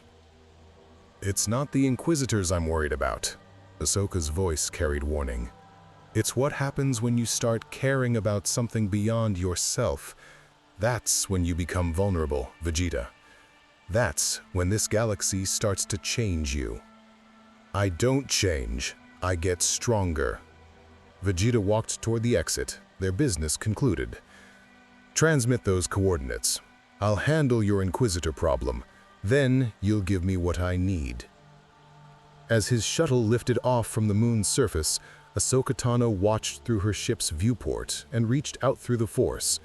Not to invade Vegeta's mind, she wouldn't violate his privacy that way, but to sense the currents of possibility swirling around him. The futures were murky, uncertain, but one truth emerged clearly. This warrior from another universe was about to become a catalyst. For better or worse, the galaxy would never be the same. The Inquisitor facility was exactly where Ahsoka's intelligence had indicated, a fortress world called Nur, hidden in the Mustafar system's asteroid field. The planet below glowed with volcanic fury, rivers of lava carving the surface into a hellscape that matched the dark side corruption saturating every stone of the facility above. An appropriate location for the Empire's most heinous work, breaking children into weapons. Vegeta's shuttle approached through the asteroid field with deliberate visibility, making no attempt at stealth. Let them see him coming. Let them prepare their defenses, scramble their forces, activate whatever protocols they had for unexpected threats. It wouldn't matter. The outcome was already determined. The facility was a massive fortress of black stone and reinforced durasteel, built into the largest asteroid in the field. Turbo laser batteries tracked his approach, targeting systems locked on, but no one fired. They were waiting, he realized, wondering who would be foolish enough to approach an Imperial stronghold alone. What kind of threat warranted immediate destruction versus interrogation? Their hesitation was a mistake. Vegeta didn't bother landing. He simply flew without a ship, without technology, straight toward the facility's main hangar, his key barrier deflecting the micrometeorites that peppered the asteroid field. Through the atmospheric shield he came, boots touching down on the hangar deck with enough force to crack the durasteel plating. Stormtroopers were already in position, dozens of them in formation, weapons raised. Behind them stood figures in darker armor, purge troopers, elite soldiers trained specifically for hunting Force sensitives. And beyond them, 5 individuals in black robes with red accents, lightsabers igniting in sequence. Inquisitors. "Identify yourself," the lead Inquisitor commanded, a human male with a scarred face and eyes that burned with dark side corruption. His lightsaber, a double-bladed weapon with a rotating mechanism Vegeta found needlessly complicated, spun in an intimidating display. "You are trespassing on Imperial property. Surrender immediately or—" Vegeta's hand moved, a casual gesture, and a key blast vaporized the speaker mid-sentence. The explosion took out half the Inquisitor's body, leaving only legs that collapsed to the deck in a pool of cauterized flesh. The 4 remaining Inquisitors stared in shock, their connection to the Force screaming warnings a second too late. "I'm here for the children," Vegeta said, his voice carrying across the suddenly silent hangar.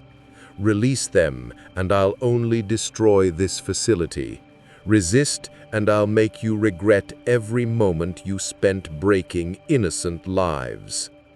The stormtroopers opened fire. Red blaster bolts filled the air in a concentrated barrage that would have shredded any normal intruder. Vegeta stood motionless, letting the plasma dissipate against his key barrier, each impact less significant than raindrops on armor. When the volley ended, when the troopers paused to check their weapons, convinced they must have malfunctioned, he moved. To them, he vanished, one moment standing at the hangar entrance, the next appearing among their formation like a demon materialized from nightmare. His fist caught the nearest trooper in the chest, the impact sending the body flying backward to crash through 3 others. A kick took down 5 more. A key-enhanced palm strike created a shockwave that scattered the entire formation like leaves in a hurricane.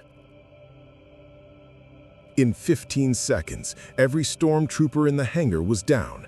Not dead. Vegeta had pooled his strikes, left them alive but incapacitated. They were just following orders after all, pawns in a larger game. The Inquisitors, though. "Impossible," one of them whispered, a Twi'lek female whose montrals trembled with fear. "No one moves that fast without the Force." Vegeta appeared before her, moving faster than her Force-enhanced perception could track. "You're right. I don't use your Force. I don't need it." His hand gripped the lightsaber, key barrier allowing him to hold the plasma blade without injury, and he crushed the weapon. The kyber crystal inside shattered, energy feedback causing the Inquisitor to stumble backwards with a cry of pain, the dark side corruption binding her to the weapon, making its destruction feel like losing a limb. The other 3 Inquisitors attacked in coordination, lightsabers moving in patterns designed to overwhelm single opponents, dark side energy amplifying their strength and speed beyond human limits. They were skilled, Vegeta acknowledged, trained killers who'd hunted and murdered Jedi survivors across the galaxy. Against any normal opponent, they would have been devastating. Against a Saiyan prince, they were simply inadequate. Vegeta caught a lightsaber blade with his bare hand, key barrier holding the plasma at bay, while his other fist drove into the Inquisitor's sternum. Ribs cracked. The man flew backwards, crashing through a support pillar. The second Inquisitor, a hulking brute of a being whose species Vegeta didn't recognize, swung his blade in an overhead strike meant to cleave Vegeta in half. Vegeta's palm thrust upward, meeting the descending blade. For a moment, lightsaber and key barrier struggled against each other, plasma shrieking as it tried to cut through energy that refused to yield. Then Vegeta's power flared, and the lightsaber's containment field collapsed. The weapon exploded in the Inquisitor's hands, backlash throwing him across the hangar. The final Inquisitor, the youngest, a human barely out of adolescence, dropped his weapon and raised his hands. "Please," he gasped, dark side corruption warring with primal survival instinct. "Please, I'll tell you anything. The children are in the lower levels, cells 12 through 47. The Grand Inquisitor isn't here. He's on Coruscant. Just please." Vegeta studied the boy, and he was just a boy, maybe 17 standard years, corrupted and broken and terrified. Another child taken by the Empire, twisted into a weapon, now facing someone his training had never prepared him for. "Run," Vegeta said flatly. "Get off this facility. If I see you again, I won't show mercy twice." The boy ran, stumbling over fallen stormtroopers in his haste to reach the hangars and escape. The other Inquisitors were down but alive, groaning in pain but not permanently damaged.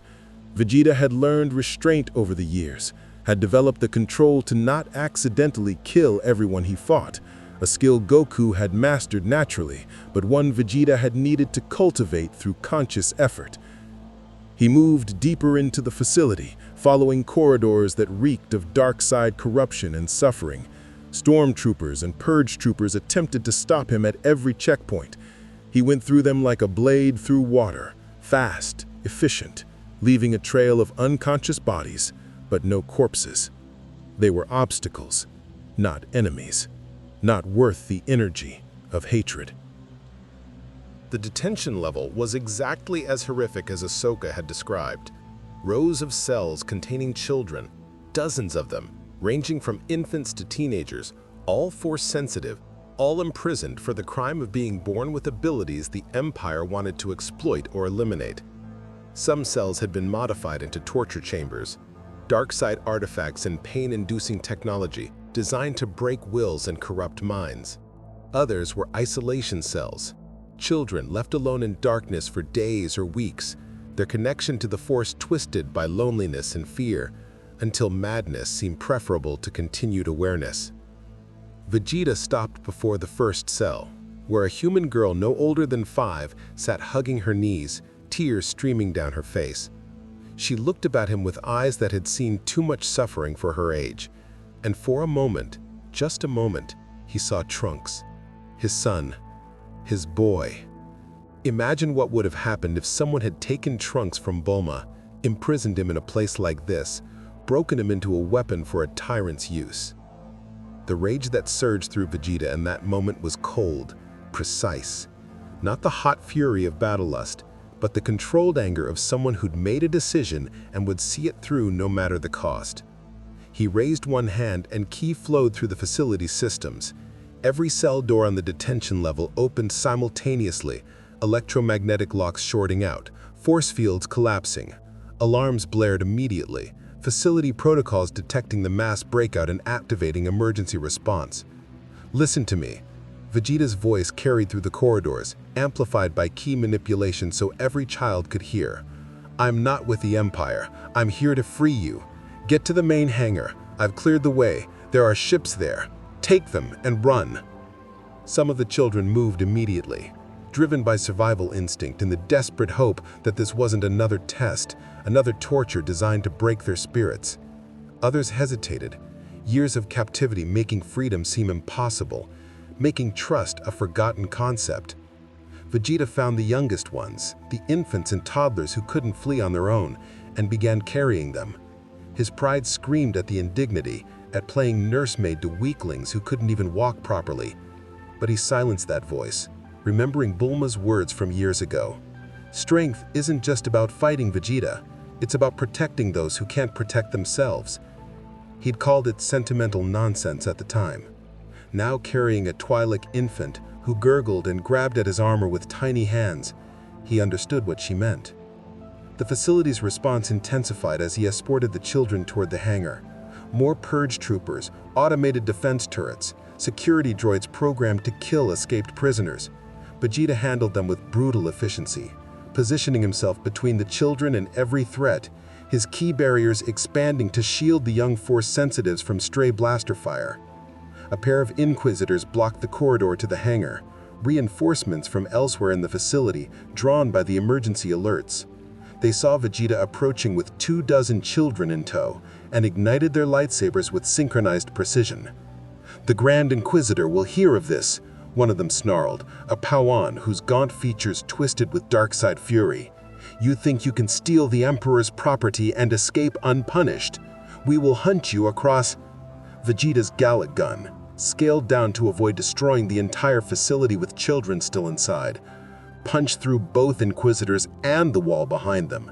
The beam carved a path straight to the hangar, vaporizing every obstacle in its way, leaving a tunnel of molten metal and superheated air. "Move!" Vegeta commanded, and the children moved. The hangar was chaos.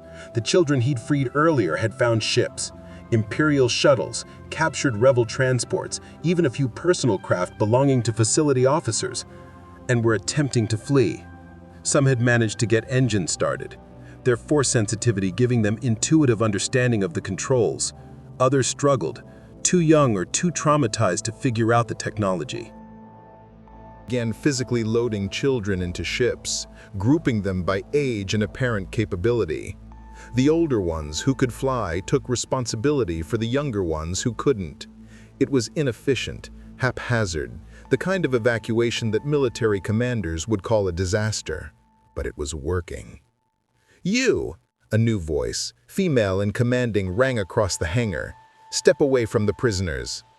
Vegeta turned to find the last Inquisitor, the Twi'lek whose lightsaber he'd destroyed earlier, standing with a handheld communicator raised. I've transmitted an emergency signal to Coruscant. Lord Vader himself is en route. He'll arrive in less than an hour, and when he does, you'll answer for this atrocity." "An atrocity," Vegeta repeated, his voice dangerously quiet. "You imprison children, torture them, break their minds and corrupt their souls, turn them into weapons for your empire's use, and you call freeing them an atrocity. They are tools of the Force, resources to be utilized for the Empire's—" Vegeta moved, closing the distance before she could react, his hand gripping her throat, not squeezing hard enough to kill, but enough to make breathing difficult, enough to make her understand how utterly outmatched she was. "Your children," he said, each word carved from ice, "and you'll never touch another one. Ever." He threw her, not at lethal velocity, but hard enough to send her crashing through a stack of supply crates on the far side of the hangar. She wouldn't die, would probably recover in a few weeks, but she'd remember this moment, remember the feeling of being completely helpless, completely overpowered. Maybe it would teach her something. Probably not. The last ship was loading, 15 children crammed into a shuttle designed for 8, but it would have to suffice. Vegeta watched them lift off, watched the ragtag fleet of stolen ships scatter into the asteroid field, some heading toward known rebel bases, others just fleeing in random directions toward any system that might offer sanctuary. "Prince Vegeta?" A girl's voice, calm despite everything she'd endured.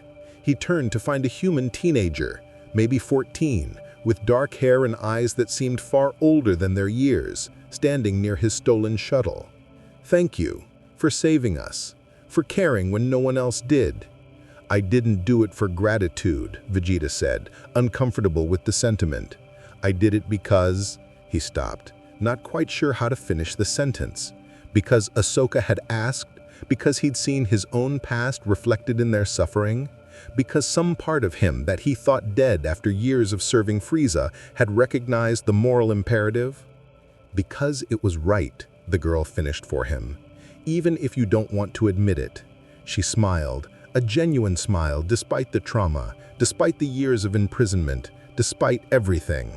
"The Force is with you, Prince Vegeta. Even if you don't use it, it recognizes what you've done today." She boarded one of the last shuttles before he could formulate a response.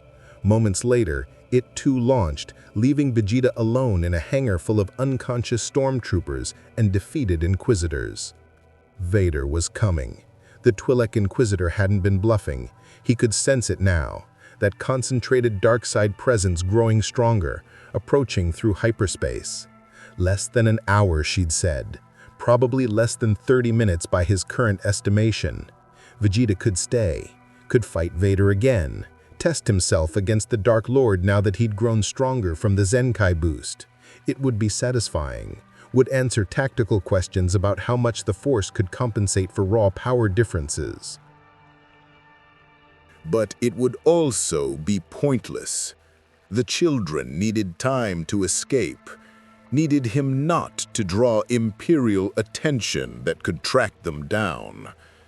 And he had what he'd come for, Ahsoka's data on dimensional anomalies, transmitted to his shuttle's computer the moment the last child had been freed.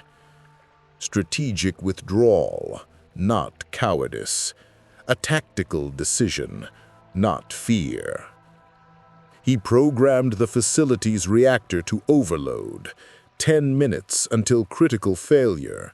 Enough time to clear the blast radius, but not enough for Imperial techs to prevent it. The fortress would be destroyed, all records of the children imprisoned here erased. One more piece of the Empire's atrocity machine turned to scrap. As his shuttle accelerated away from Nur, as the facility exploded behind him in a bloom of nuclear fire that briefly outshone Mustafar's volcanic surface, Vegeta found himself thinking about the girl's words. Because it was right. He'd rejected the Emperor's offer to serve. He'd refused the rebellion's call to fight their war. He'd insisted repeatedly that he cared nothing for this galaxy's conflicts, that his only goal was finding a way home. And yet, he just risked Imperial retaliation to free children he'd never met, whose suffering should have meant nothing to a warrior focused solely on his own interests. "Sentimental fool," he muttered to himself, setting course for the unknown regions and the dimensional anomalies that might hold answers. Bulma's influence, making me soft. But he didn't truly believe it. Something in him had changed on that facility, confronting the reality of what tyrants did to the helpless. He'd been that helpless child once, had survived through luck and genetics and sheer stubborn will. These children had those same qualities, deserved the same chance he'd been given. The galaxy slipped past at light speed, and Vegeta felt something he hadn't experienced in years: uncertainty about who he was becoming. Not the warrior prince consumed by pride and the drive to surpass Goku. Not the Frieza Force soldier pretending loyalty while planning rebellion. Not even the reluctant Z warrior defending Earth because it held people he'd grudgingly come to care about. Something new. Something forged in the collision of his principles with a galaxy that operated under different rules. Somewhere behind him, Darth Vader stood in the ruins of the newer facility, his force senses tracking the shuttle's trajectory, his tactical mind processing what had occurred. The Saiyan had freed the prisoners, destroyed the facility, and eliminated 3 Inquisitors without killing a single person. Precise, controlled, strategic. And, Vader realized, with something approaching respect, morally consistent. "Most interesting," the Dark Lord murmured, echoing his master's words. This Vegeta was more than just a powerful warrior. He was a catalyst indeed. Someone whose presence would force every faction to reconsider their assumptions, their strategies, their understanding of what was possible. The Emperor would not be pleased, but perhaps, Vader thought, as he surveyed the liberated prison that would now produce no more dark side servants, that was exactly what this galaxy needed. The unknown regions lived up to their name in ways that even Vegeta, who'd traversed universes and dimensions beyond counting, found unsettling. Space here didn't follow predictable patterns. Hyperspace lanes twisted back on themselves, depositing ships light years from their intended destinations. Stars burned colors that shouldn't exist in normal physics. And the Force, according to the data Ahsoka had provided, manifested in strange and often dangerous ways. Perfect place to search for dimensional weaknesses. Vegeta had been navigating the unknown regions for 2 weeks, following Ahsoka's coordinates from one anomaly to the next. Each location promised something: spatial distortions, temporal irregularities, phenomena that suggested barriers between universes growing thin. Each had proven disappointing. Interesting from a scientific perspective, perhaps, potentially useful for understanding this galaxy's physics, but none had shown any sign of being a viable pathway home. The frustration was wearing on him. He'd maintained rigorous training during his search, kata exercises in the shuttle's cargo bay, meditation to refine his ki control, pushing his power to ever higher levels. The Zenkai boost from Palpatine's lightning had stabilized, leaving him approximately 15% stronger than when he'd first arrived. Significant, but not enough. Never enough. His communication system, which he'd mostly ignored during his self-imposed isolation, had been accumulating messages. Imperial threats promising death or capture. Rebel transmissions offering alliance and gratitude for freeing the Inquisitor's facilities prisoners. Ahsoka checking in periodically, providing additional data on anomalies and warnings about Imperial activity. Even a few from bounty hunters who'd apparently decided his head was worth the risk. He'd deleted them all without responding. Attachments were weakness. Alliances were compromise. He would find his way home alone, or not at all. The current anomaly, designation Theta 7 in Ahsoka's files, was the most promising yet. A region of space where sensors malfunctioned, where ships reported seeing impossible things, where the Force itself seemed to scream warnings to anyone sensitive enough to hear. Multiple vessels had entered and never returned. The Empire had designated it off-limits, placing warning buoys that threatened execution for trespass. Naturally, Vegeta flew straight through them. The transition was immediate and disorienting. One moment normal space with distant spars and conventional physics. The next, everything shifted. Colors inverted, gravity fluctuated randomly. His key sense, already disrupted by this universe's force energy, went completely haywire, detecting presences that shouldn't exist, power levels that made no sense, echoes of things that might be past or future or entirely fictional. The shuttle's instruments screamed warnings, multiple systems failing simultaneously. Vegeta didn't panic. Panic was for weaklings who let circumstances control them. Instead, he powered down everything except life support, extended his key barrier around the entire ship, and let momentum carry him deeper into the anomaly. Through the viewport, he saw things that violated every law of physics he understood. A star burning backwards, pulling light into itself rather than emitting it. A planet that existed in multiple places simultaneously. Quantum uncertainty manifested on a cosmic scale. Ships, dozens of them, from multiple eras and factions, frozen in space, as if time had simply stopped for them alone. And in the center of it all, a rift.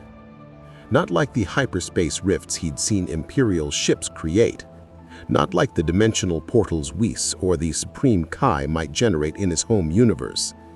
This was raw, uncontrolled, a wound in reality itself that bled energy in colors his eyes couldn't properly process. It looked infected, corrupted, fundamentally wrong in a way that made his Saiyan instincts scream danger. But it was a dimensional rift, unmistakably. The same kind of phenomenon that had torn him from his universe and deposited him in this one. Vegeta abandoned the shuttle, his key barrier protecting him from the vacuum and the anomaly's reality distorting effects. He flew toward the rift, each meter of progress requiring more concentration, more power, as if the universe itself was trying to push him away. The force here was overwhelming, not stronger than elsewhere, but more concentrated, more present. As if this was a place where the boundary between the mystical energy and physical reality had worn dangerously thin. 50 meters from the rift, he stopped. Not because he'd reached his limit, but because something emerged from the tear in space. A ship. Sleek, advanced, bearing design aesthetics he didn't recognize from any faction in this galaxy. It drifted through the rift like a ghost, unpowered, dead in space. Through the Force, his key sense was useless here. He detected life aboard. One signature, faint but stable. Humanoid configuration. Another traveler, he realized. Someone else pulled through dimensions, trapped in this anomaly just as he might have been if he'd arrived here instead of near that Imperial Star Destroyer. The tactical decision was obvious. Ignore it, focus on the rift, determine if it could be controlled or manipulated to create a pathway home. Whoever was in that ship was irrelevant to his mission, their fate meaningless to someone pursuing a single-minded goal. But Vegeta found himself flying toward the ship anyway, propelled by something that wasn't tactical calculation or strategic thinking. The memory of children in cells, of his own helplessness under Frieza's control, of the look in that teenager's eyes when she'd thanked him for caring. Because it was right.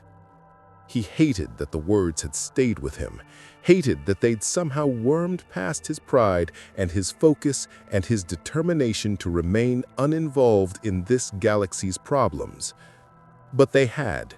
And now, here he was, breaking through the ship's airlock with controlled key application, entering a vessel that might contain hostiles or threats or absolutely nothing worth his time. The interior was dark, emergency lighting barely functional, atmosphere breathable but stale.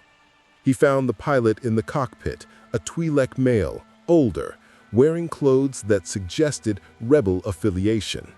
Unconscious but alive, vital signs weak but stable. The cockpit's logs, displayed on flickering screens, told the story. Hyperspace accident, collision with the anomaly, life support failing, distress beacon transmitted but never answered. 3 weeks. This pilot had been trapped here for 3 weeks, suspended in the anomaly's distorted time, slowly dying as his ship's systems failed around him. Vegeta could have left him, should have left him by any logical assessment, but instead he found himself gathering the unconscious Twi'lek, carrying him back through the anomaly's reality-warping effects, depositing him in the stolen Imperial shuttle where life support and medical systems could stabilize his condition. Stupid, Vegeta muttered, returning to the rift. Wasting time on weaklings, getting soft, Bulma would laugh. But even as he criticized himself, he knew the truth. He had changed. This galaxy had changed him, or perhaps revealed something that had always been there beneath the pride and his anger and his determination to remain uninvolved in this galaxy's problems. Goku had always fought to protect others, had always prioritized the innocent over personal gain. Vegeta had called it weakness, had insisted that true strength came from pursuing power without compromise. Now, floating before a dimensional rift that might lead home, he wasn't so certain anymore. Vegeta gathered his power, ki flaring white gold around his body, and prepared to test whether raw energy could stabilize the rift long enough for him to pass through. He didn't know where it led. Could be his universe, could be somewhere else entirely, but it was a chance. His first real chance since arriving in this galaxy. "Stop!" A voice, weak but urgent, crackled through his scouter. The modified Imperial comm unit he'd kept active for exactly this reason. The Twi'lek pilot, awake now, speaking from the shuttle. "Please, whoever you are, don't enter that rift. It's not stable. It's not—" The transmission dissolved into static. Vegeta ignored it, pushing forward, his ki barrier expanding to protect him from the dimensional shear at the rift's edge. Power built around him, energy sufficient to vaporize planets, and he prepared to force his way through. The rift screamed. Not a sound, exactly. Something worse, a sensation that bypassed his ears entirely and struck directly at his consciousness, a wrongness so profound that even his Saiyan instincts recoiled. The force itself seemed to shudder, and for a moment, just a moment, he saw what lay beyond the rift. Not his universe, not any universe, something between, something that existed in the spaces where reality broke down, where physics failed and matter couldn't persist. A void that wasn't empty, but rather filled with things that shouldn't exist. Entities that fed on dimensional breaches, that waited for fools to open doorways they couldn't close. and they'd noticed him. Vegeta pulled back, his ki barrier flaring to maximum as something reached through the rift.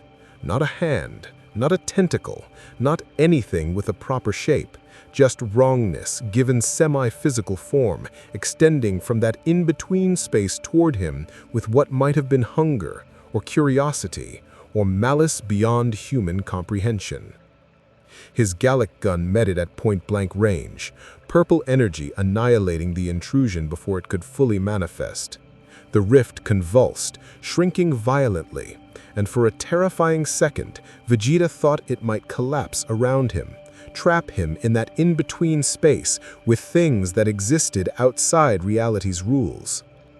Then he was clear, flying back toward the shuttle at maximum speed, the rift behind him pulsing with sickly light as the Force worked overtime to seal it permanently.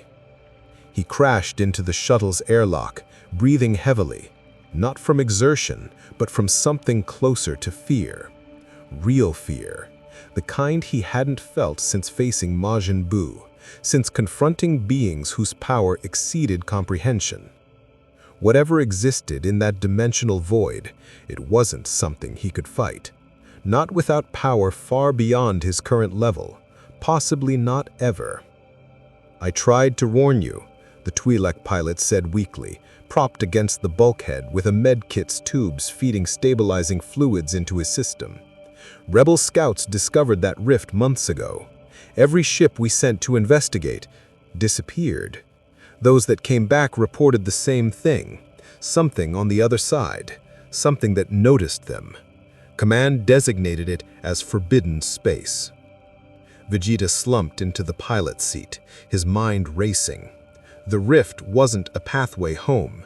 It was a trap, or worse, a breach that something else had created, possibly from the other side, trying to invade this reality. Using it would be suicidal, and even if he survived, there was no guarantee it led anywhere useful. 3 weeks of searching, dozens of anomalies investigated, and the most promising lead had nearly gotten him consumed by extra-dimensional horrors. "Who are you?" the Twi'lek pilot asked, studying Vegeta with force-sensitive perception that probably revealed more than a normal pilot could discern. "You're not Imperial, but you're flying an Imperial shuttle. And that energy you used, I've never felt anything like it, not from any Force user, not from any technology." Of course, Mon Mothma agreed, though her slight smile suggested she understood something Vegeta hadn't fully acknowledged yet. Just passing through? Ahsoka said nothing, simply watched through the Force as futures shifted and realigned, as the Saiyan Prince who'd crashed into their reality began walking a path that would reshape everything. Light side and dark side, empire and rebellion, the very nature of power in a galaxy far, far away, all of it would be tested by the presence of someone who operated outside their rules, who brought strength from beyond their understanding. In his throne room on Coruscant, Emperor Palpatine felt the disturbance and smiled with dark satisfaction. "Yes," he whispered to the shadows, "fight, grow stronger, challenge everything. And when you've pushed far enough, when you've grown powerful enough, when you finally believe you can defeat me," the ancient Sith's eyes gleamed with malice and anticipation, "then you'll learn that some traps are too perfect to escape." Somewhere between realities, in a realm that existed outside time and space, 3 beings stirred from ancient contemplation: the daughter, embodiment of the light; the son, avatar of darkness; and the father, keeper of balance. They felt the disruption, the variable that had entered their galaxy's careful equilibrium, the warrior from beyond who threatened to upset patterns millions of years old. "Interesting," the father murmured, his voice echoing across dimensions. "Most interesting indeed." The galaxy turned on, billions of beings living their lives unaware that a catalyst had arrived, that a warrior prince from another universe was about to challenge everything they believed about power, about the Force, about the immutable rules that had governed their reality since the ancient times. Vegeta stood in that rebel hangar, surrounded by beings weaker than him, but no less important, and felt something shift inside his chest. Not his heart, he wasn't sentimental enough for that, but his purpose perhaps, his understanding of what strength meant, what being a warrior required when the battles weren't just about personal glory or surpassing rivals, but about choices that mattered beyond yourself.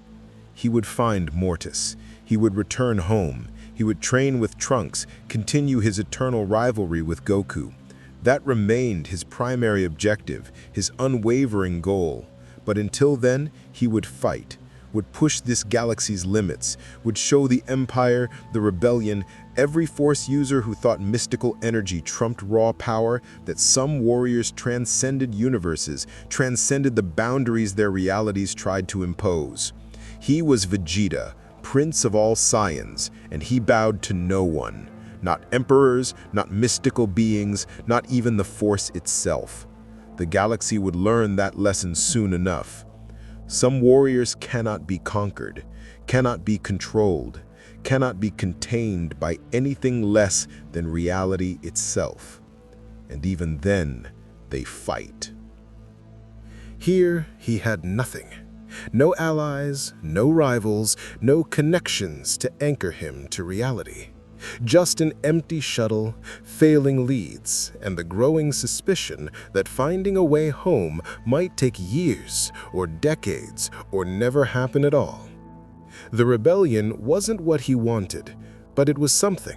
A purpose beyond endless searching, a distraction from the crushing weight of permanent displacement.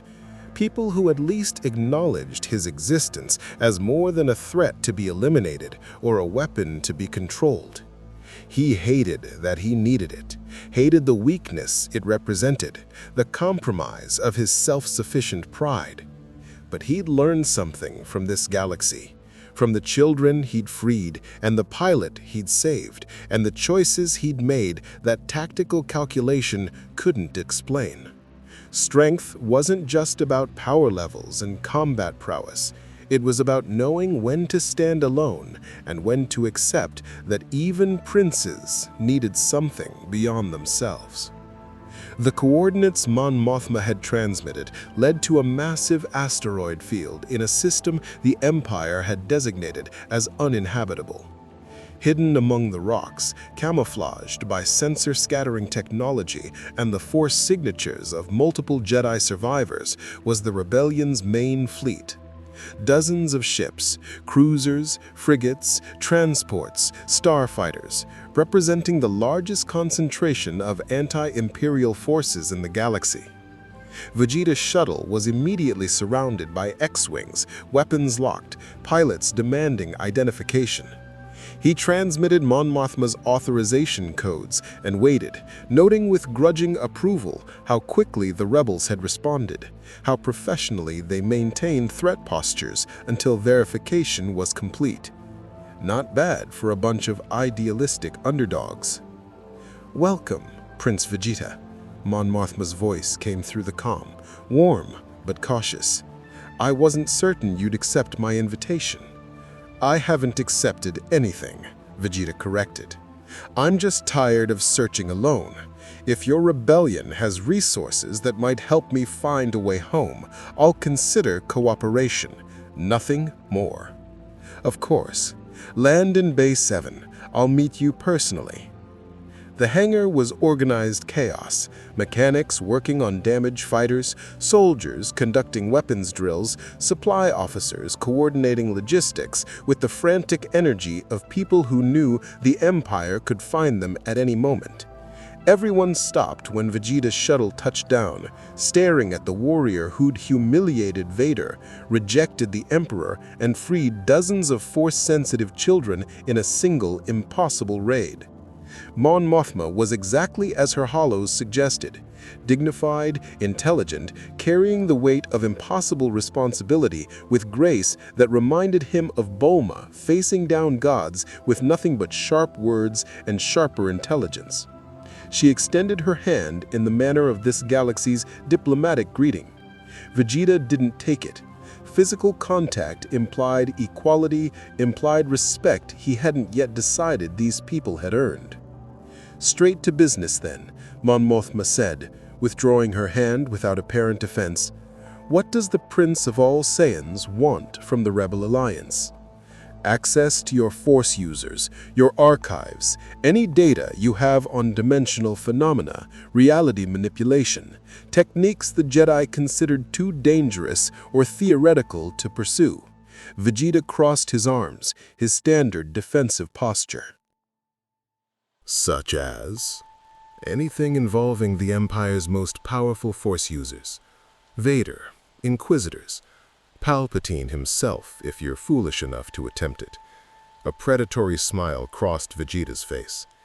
"I need to test myself against this galaxy's strongest warriors, to push my limits and grow stronger. Your war provides convenient opponents. You want to use our rebellion as a training ground," Mon Mothma said flatly. "I want to use your intelligence networks to find worthy challenges while pursuing my primary goal of returning home. If that happens to benefit your cause," Vegeta shrugged, "consider it a fortunate coincidence." "That's the most mercenary, non-mercenary offer I've ever received." But Mon Mothma was smiling slightly, recognizing honesty where most beings would have offered false promises of loyalty and shared ideology. "I'll discuss it with the Command Council. In the meantime, someone wants to meet you." Ahsoka Tano emerged from the crowd, her presence in the Force like a beacon of clarity amid the swirling uncertainty of the rebellion's collective consciousness. She looked exactly as she had on that moon, calm, centered, dangerous in the way that true warriors were dangerous. "Prince Vegeta," she said, inclining her head with respect that felt genuine rather than political. "I heard what you found in the unknown regions, or rather, what found you. The rift was useless, worse than useless, a trap that almost killed me. But you pulled back, saved yourself and Treyas, instead of pushing forward regardless of consequences." Ahsoka's eyes held understanding, the gaze of someone who recognized character development even when the person experiencing it refused to acknowledge it. "That's growth, Vegeta. The you that first arrived in this galaxy would have charged through that rift and dealt with whatever came after. The me that first arrived was an idiot. The you that first arrived was alone. Now you're here, asking for help, accepting that even warriors of immense power sometimes need allies. That's not weakness, that's wisdom." Before Vegeta could formulate a properly dismissive response, alarms began blaring throughout the asteroid base. Red lights flashed, and Mon Mothma's expression shifted from diplomatic welcome to command authority in an instant. "Report," she snapped into her comm unit. "Imperial Star Destroyer just exited hyperspace. ISD Executor, it's Vader's flagship. They found us. All ships prepare to—" The transmission cut off as the first turbo-laser strikes hit the asteroid field, vaporizing rock and debris in massive explosions that lit up space like a second sun. Through the Force, through his key sense finally adapting to this universe after weeks of exposure, he felt it. Vader. Here. Now. And this time, the Dark Lord hadn't come to negotiate. He'd come to end the threat that had humiliated him, rejected his master, and freed Imperial prisoners. He'd come for war. Vegeta's smile was sharp enough to cut Durasteel. Finally. A real fight. A challenge worth his time. A chance to test how much stronger he'd become since their last encounter. "Mon Mothma," he said, his voice carrying anticipation that bordered on joy. I believe we can discuss my cooperation in more detail after I handle your Vader problem." The senator stared at him, at this warrior from another universe who treated the Empire's greatest weapon as a problem to be handled. And in that moment, she understood what Ahsoka had meant. Vegeta wasn't a hero, wasn't a rebel, wasn't even particularly concerned with their survival. But he was exactly what they needed. The Executor hung in space like a dagger pointed at the galaxy's heart, 5 miles of Imperial engineering bristling with enough firepower to reduce entire fleets to debris. Its turbolasers carved through the asteroid field with systematic precision, each shot calculated to maximum efficiency, each impact bringing Vader closer to his prey. The rebellion scrambled, starfighters launching in desperate waves, capital ships powering weapons they knew were insufficient, commanders issuing orders that sounded more like prayers than tactics. And Vegeta flew directly toward it. No ship, no armor beyond his battle-worn Saiyan gear, just a warrior in his ki, blazing across the vacuum like a comet-made manifest, drawing every targeting system's attention as he closed the impossible distance between the rebel base and the Star Destroyer's bridge. Point defense cannons tracked him, fired streams of plasma that should have vaporized anything organic. He weaved through the barrage with combat-honed instinct, his body moving faster than targeting computers could compensate, each near miss a calculated risk that brought him closer to his objective. A turbo-laser battery swiveled, locked on, fired a blast meant for capital ships directly at his approaching form. Vegeta's palm thrust forward and his ki barrier expanded into a wall of pure energy. The turbo-laser strike, powerful enough to crack a cruiser's shields, met Saiyan power and lost. The beam deflected, spiraling off into space, and Vegeta accelerated through the dissipating energy like it was nothing more than atmospheric turbulence. The bridge viewport exploded inward as he crashed through reinforced transparasteel designed to withstand meteor impacts. Officers scattered, alarms shrieking, and in the center of the chaos stood Darth Vader, his lightsaber already ignited, his presence in the Force like a black hole of concentrated dark side energy. "You came," Darth Vader said, his mechanical breathing somehow audible over the alarms. "I wondered if you'd grown wise enough to flee." "I don't flee from anyone," Vegeta replied, dropping into his combat stance on the Star Destroyer's bridge, surrounded by dozens of Imperial officers and stormtroopers who were smart enough not to interfere. "And I don't leave unfinished business. You and I have a score to settle, Vader." The Dark Lord raised his free hand and the Force erupted with power refined through decades of hatred and pain, not the relatively restrained techniques he'd used in their first encounter, but the full fury of the dark side channeled through one of its greatest masters. Telekinetic force struck Vegeta from 6 directions simultaneously, pressure that could have crushed battle tanks, followed immediately by force lightning that arced from Vader's fingertips with intensity approaching Palpatine's level. Vegeta's aura flared, white gold energy meeting dark side fury in a collision that shattered every viewport on the bridge and sent weaker-willed officers to their knees. The telekinetic assault broke against his power like waves against a mountain. The Force Lightning, that technique which had actually harmed him when Palpatine used it, found Vegeta prepared this time. His ki flow adapted, his defenses reinforced through understanding gained from painful experience. It still hurt. The dark side's corruption still burned through his nervous system, still disrupted his energy control. But it didn't stop him, didn't even slow him. "Impressive adaptation," Vader acknowledged, his tactical mind already recalculating, "but the Force has depths you haven't begun to comprehend." The air itself turned hostile. Vader was manipulating the bridge's atmosphere, using the Force to create pressure differentials that would crush Vegeta's lungs, to superheat oxygen until breathing became self-immolation. Clever, multi-layered, the tactics of someone who'd fought impossible odds and survived through strategic superiority rather than raw power alone. Unfortunately for Vader, Vegeta didn't need to breathe, not for the duration of a fight at least. Saiyan physiology, refined through battles in space and underwater and environments that would kill lesser beings in seconds. "My turn," Vegeta said, and moved. He crossed the distance between them faster than Vader's force-enhanced perception could fully track, his fist driving toward the Dark Lord's chest with enough force to pierce reinforced armor.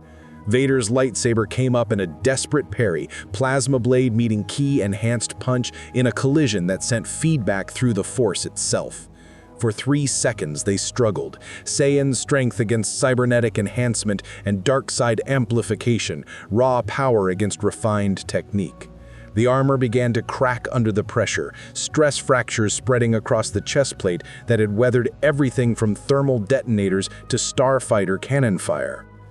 Then Vegeta's other fist came around in a hook that caught Vader's helmet, and the Dark Lord flew backward, crashing through the bridge's command consoles in a shower of sparks and shattered technology. "You're stronger than before," Vader gasped, his respirator damaged, breathing more labored now. "How?" "Saiyan biology." Vegeta advanced, his expression holding respect for an outmatched but skilled opponent.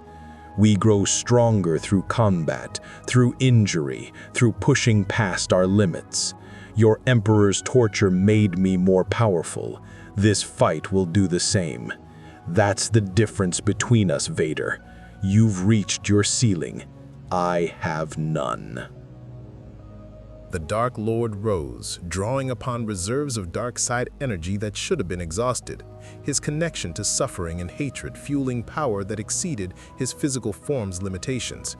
His lightsaber spun in complex patterns, and suddenly, the bridge was filled with floating debris, metal fragments, broken consoles, even the bodies of officers killed in the crossfire, all weaponized through telekinesis, all hurled at Vegeta in a storm of improvised projectiles.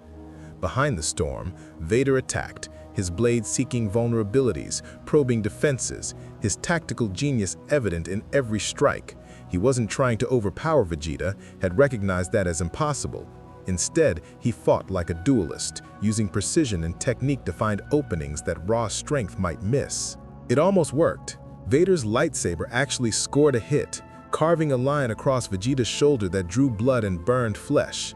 The pain was sharp, immediate, and the Dark Lord pressed his advantage, force lightning and telekinesis combining with lightsaber technique in a coordinated assault that would have overwhelmed any normal opponent. But Vegeta was laughing, actually laughing, the sound echoing across the ruined bridge, because this was what he'd been missing. A real fight, a skilled opponent, the rush of combat against someone who made him work for victory. Not the overwhelming power gaps he'd experienced in his own universe, where enemies were either too weak to matter or too strong to defeat without transformation. This was perfect. A warrior skilled enough to challenge him, strong enough to land hits, but ultimately within his capacity to overcome. His final flash gathered in his palms, purple energy building to critical mass, power sufficient to vaporize the entire Star Destroyer if he released it at full capacity. Vader sensed it through the Force, recognized the danger, and made his choice. The Dark Lord fled, not from cowardice, but from tactical necessity. He used the Force to tear open an emergency escape hatch and propelled himself through it, sealing bulkheads behind him, even as Vegeta's final flash tore through the bridge in a beam of annihilation. The Executor's bridge ceased to exist. The beam punched through 5 decks, through the ship's primary systems, through armor designed to withstand capital ship weapons. Alarms throughout the Star Destroyer screamed as critical systems failed, as the vessel began listing, as crews scrambled to prevent catastrophic reactor failure. Vegeta didn't pursue. The fight was over. Vader had been forced to retreat, had acknowledged through action that he couldn't win. Victory by any reasonable measure. He flew back toward the rebel base, leaving the crippled Star Destroyer drifting in space, and found the fleet in chaos of a different kind. The rebels had watched their greatest enemy driven off by a single warrior, had seen what they'd only heard described in intelligence reports. The implications were overwhelming, the strategic calculus fundamentally altered. Mon Mothma met him in the hangar, her diplomatic composure strained by what she'd witnessed. "You fought Darth Vader to a standstill on his own flagship and survived." "I won," Vegeta corrected. "He fled. There's a difference. The Empire will retaliate. They'll send everything they have, more Star Destroyers, more Inquisitors, possibly the Emperor himself." "Good." Vegeta's smile was sharp, anticipatory.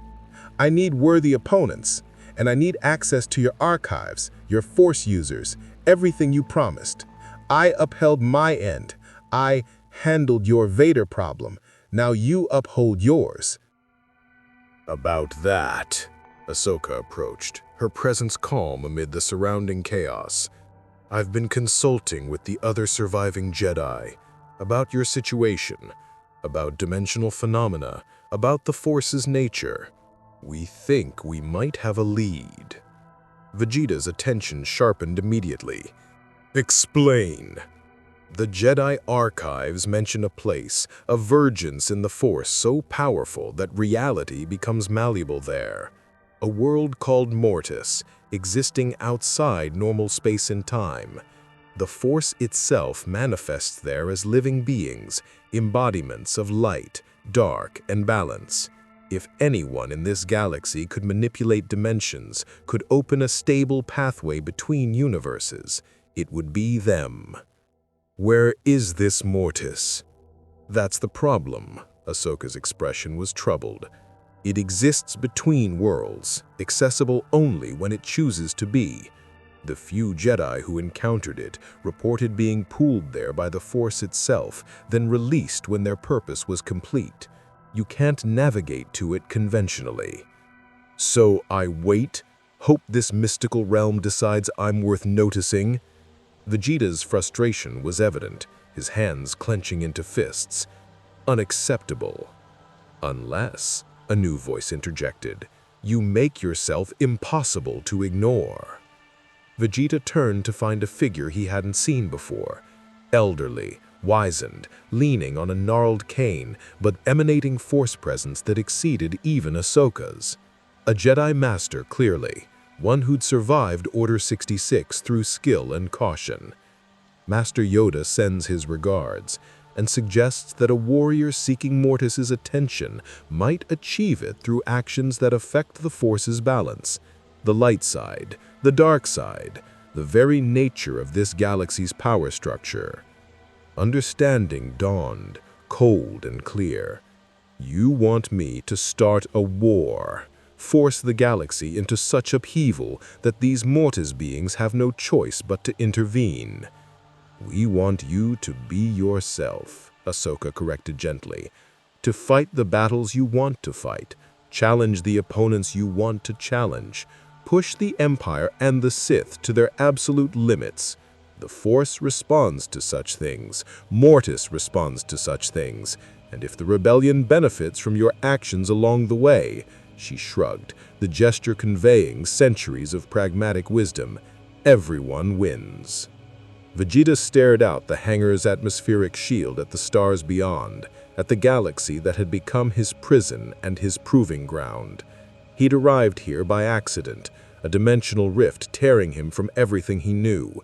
He'd refused to serve tyrants, rejected easy alliances, insisted on maintaining his pride and independence, even when tactical thinking suggested cooperation. But he'd changed.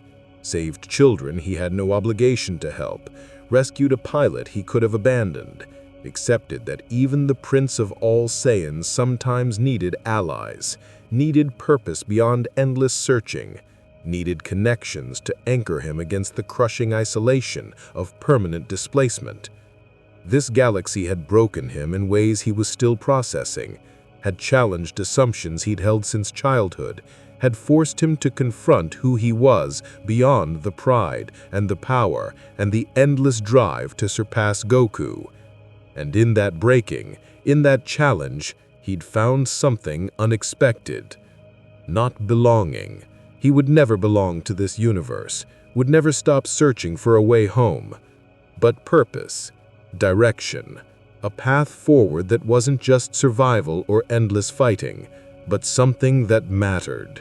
Something that, if he was honest with himself, felt right in ways that pure self-interest never had. "Fine," Vegeta said finally, the word carrying weight of decision, of commitment, of acceptance.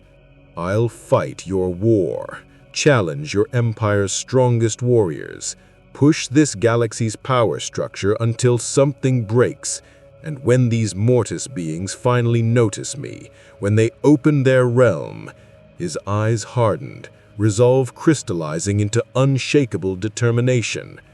"I'm going home, to my universe, my family, my life. This isn't my galaxy to save, isn't my war to win. I'm just passing through." Of course, Mon Mothma agreed, though her slight smile suggested she understood something Vegeta hadn't fully acknowledged yet. Just passing through? Ahsoka said nothing, simply watched through the Force as futures shifted and realigned, as the Saiyan prince who'd crashed into their reality began walking a path that would reshape everything.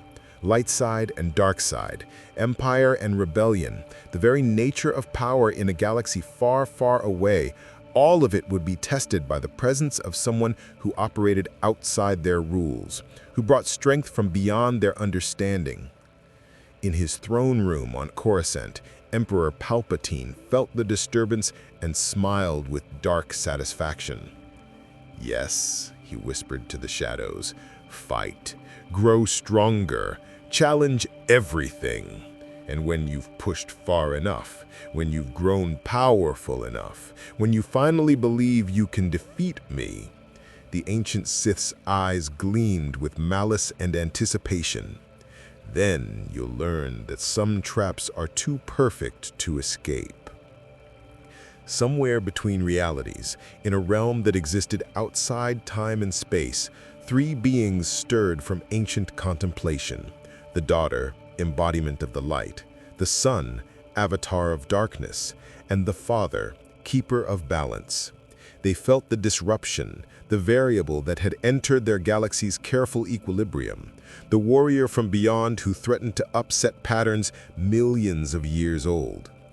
"Interesting," the father murmured, his voice echoing across dimensions. "Most interesting indeed." The galaxy turned on, billions of beings living their lives unaware that a catalyst had arrived, that a warrior prince from another universe was about to challenge everything they believed about power, about the Force, about the immutable rules that had governed their reality since the ancient times. Vegeta stood in that rebel hangar, surrounded by beings weaker than him, but no less important, and felt something shift inside his chest. Not his heart, he wasn't sentimental enough for that, but his purpose perhaps, his understanding of what strength meant, what being a warrior required when the battles weren't just about personal glory or surpassing rivals, but about choices that mattered beyond yourself. He would find Mortis. He would return home. He would train with Trunks, continue his eternal rivalry with Goku. That remained his primary objective, his unwavering goal. But until then, he would fight, would push this galaxy's limits, would show the Empire, the Rebellion, every Force user who thought mystical energy trumped raw power, that some warriors transcended universes, transcended the boundaries their realities tried to impose. He was Vegeta, Prince of all Saiyans, and he bowed to no one. Not emperors, not mystical beings, not even the Force itself. The galaxy would learn that lesson soon enough. Some warriors cannot be conquered, cannot be controlled, cannot be contained by anything less than reality itself. And even then, they fight.